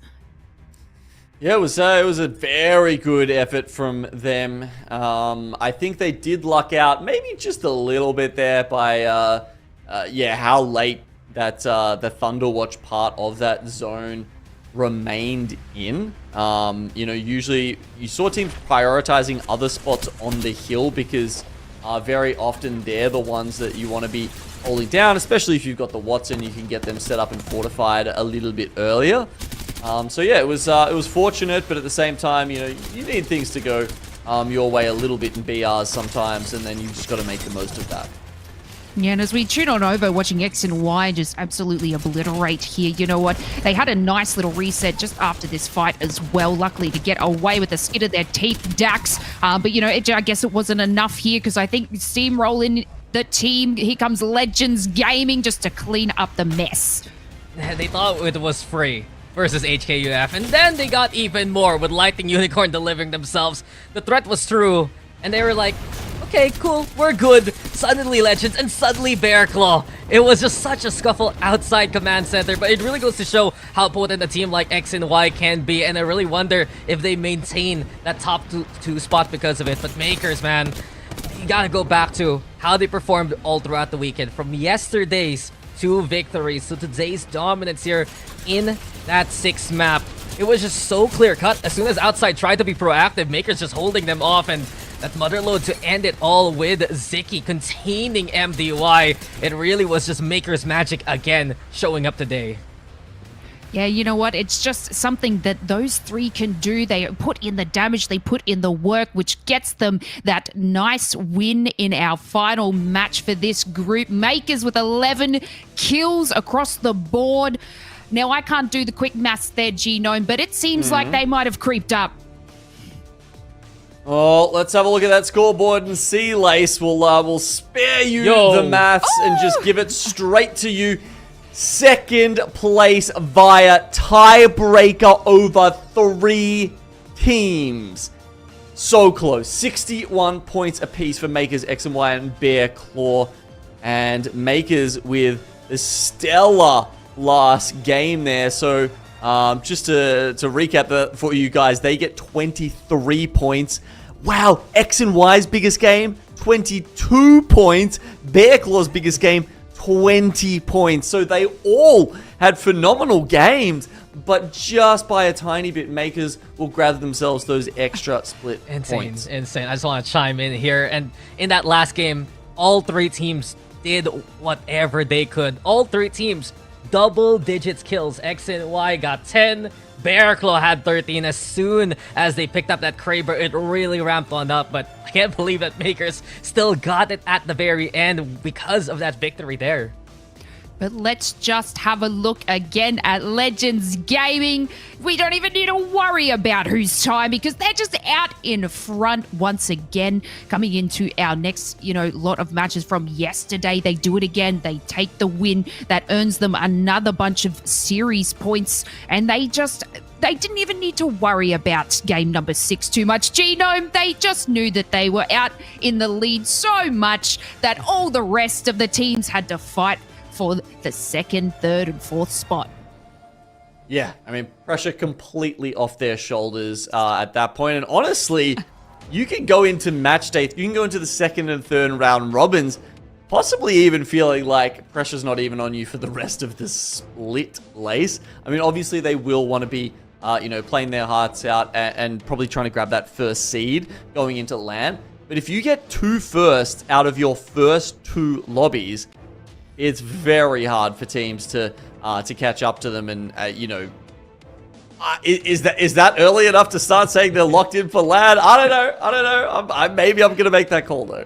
I love the outlandish calls, okay? That's exactly what we love to see. And you know what? We were speaking about yesterday and the damage that Legends Gaming put in. We were shocked at what they did, 7,000 for like Strafing Flame. But you know what, Dax? They just did even more again this time around. Look at that. Yeah, just what else can we even say? Easy Flash, second to Strafing Flame. It really has been Strafing Flame stepping up to the plate as a player, not just an IGL. And it's just looking to me that Legends Gaming is one of those teams that will try and be above and beyond the competition. Guys, that last game, incredible. But it was a battle for second, and the stats here don't lie. With that kind of damage, Legends Gaming have put themselves in the forefront. And just to have, I guess, even we were talking about Player K, Gino was touching on playing with the Sentinel for quite some time, and just to see Strafing Flame on the team still, I guess, do a lot more and heck more than, sitting back, sitting pretty. It really, is it a testament to Strafing Flame and the way that he plays so aggressive for his team, but just to have, Player K and Easy Flash being so comfortable and to let him do his thing in a way, you know what I mean? Sort of like a dog off the leash and just going in and having full faith that he can, really hone in and just decimate anything in his path. I mean, if Player K is the calm one who's sitting back and anchoring them, right? He's kind of holding one on each hand because there's no doubt that Easy Flash for that. he's a pretty aggro kind of player himself. But look, I hear we're thinking about showing you the overall standings after this second series here. So why don't we see where we're at after that? It's Makers at 42, but Legends with the perfect 50 out of 50 available points. I guess after watching today's games as well, Kill Devil still at 3rd there, doing an amazing job overall. Yesterday's games, Dax, they blew us away with their cohesion and the way that, they were able to get it together and absolutely perform. So having them, I guess, sit nicely on the overall series standing is still a great testament to them. Yeah, I agree with you. Bolin has done so much for this team. The fact that they made it within the top 10 with some struggles today and some experimentation with crypto, it really goes to show that Kill Devil is trying to make a mark, especially in the top spots. You got MDY also there, Bearclaw having a good game here. But since Legends Gaming got back-to-back first places, guys, Makers did get back-to-back second places. So, it's a good sign for Makers too. Yeah, exactly. And this is only our first lot of groups for today. We still have some more Apex Legends action coming up shortly. I guess our Group A gets to sort of have a little bit of a relaxation time. They had an exceptional day yesterday and again today.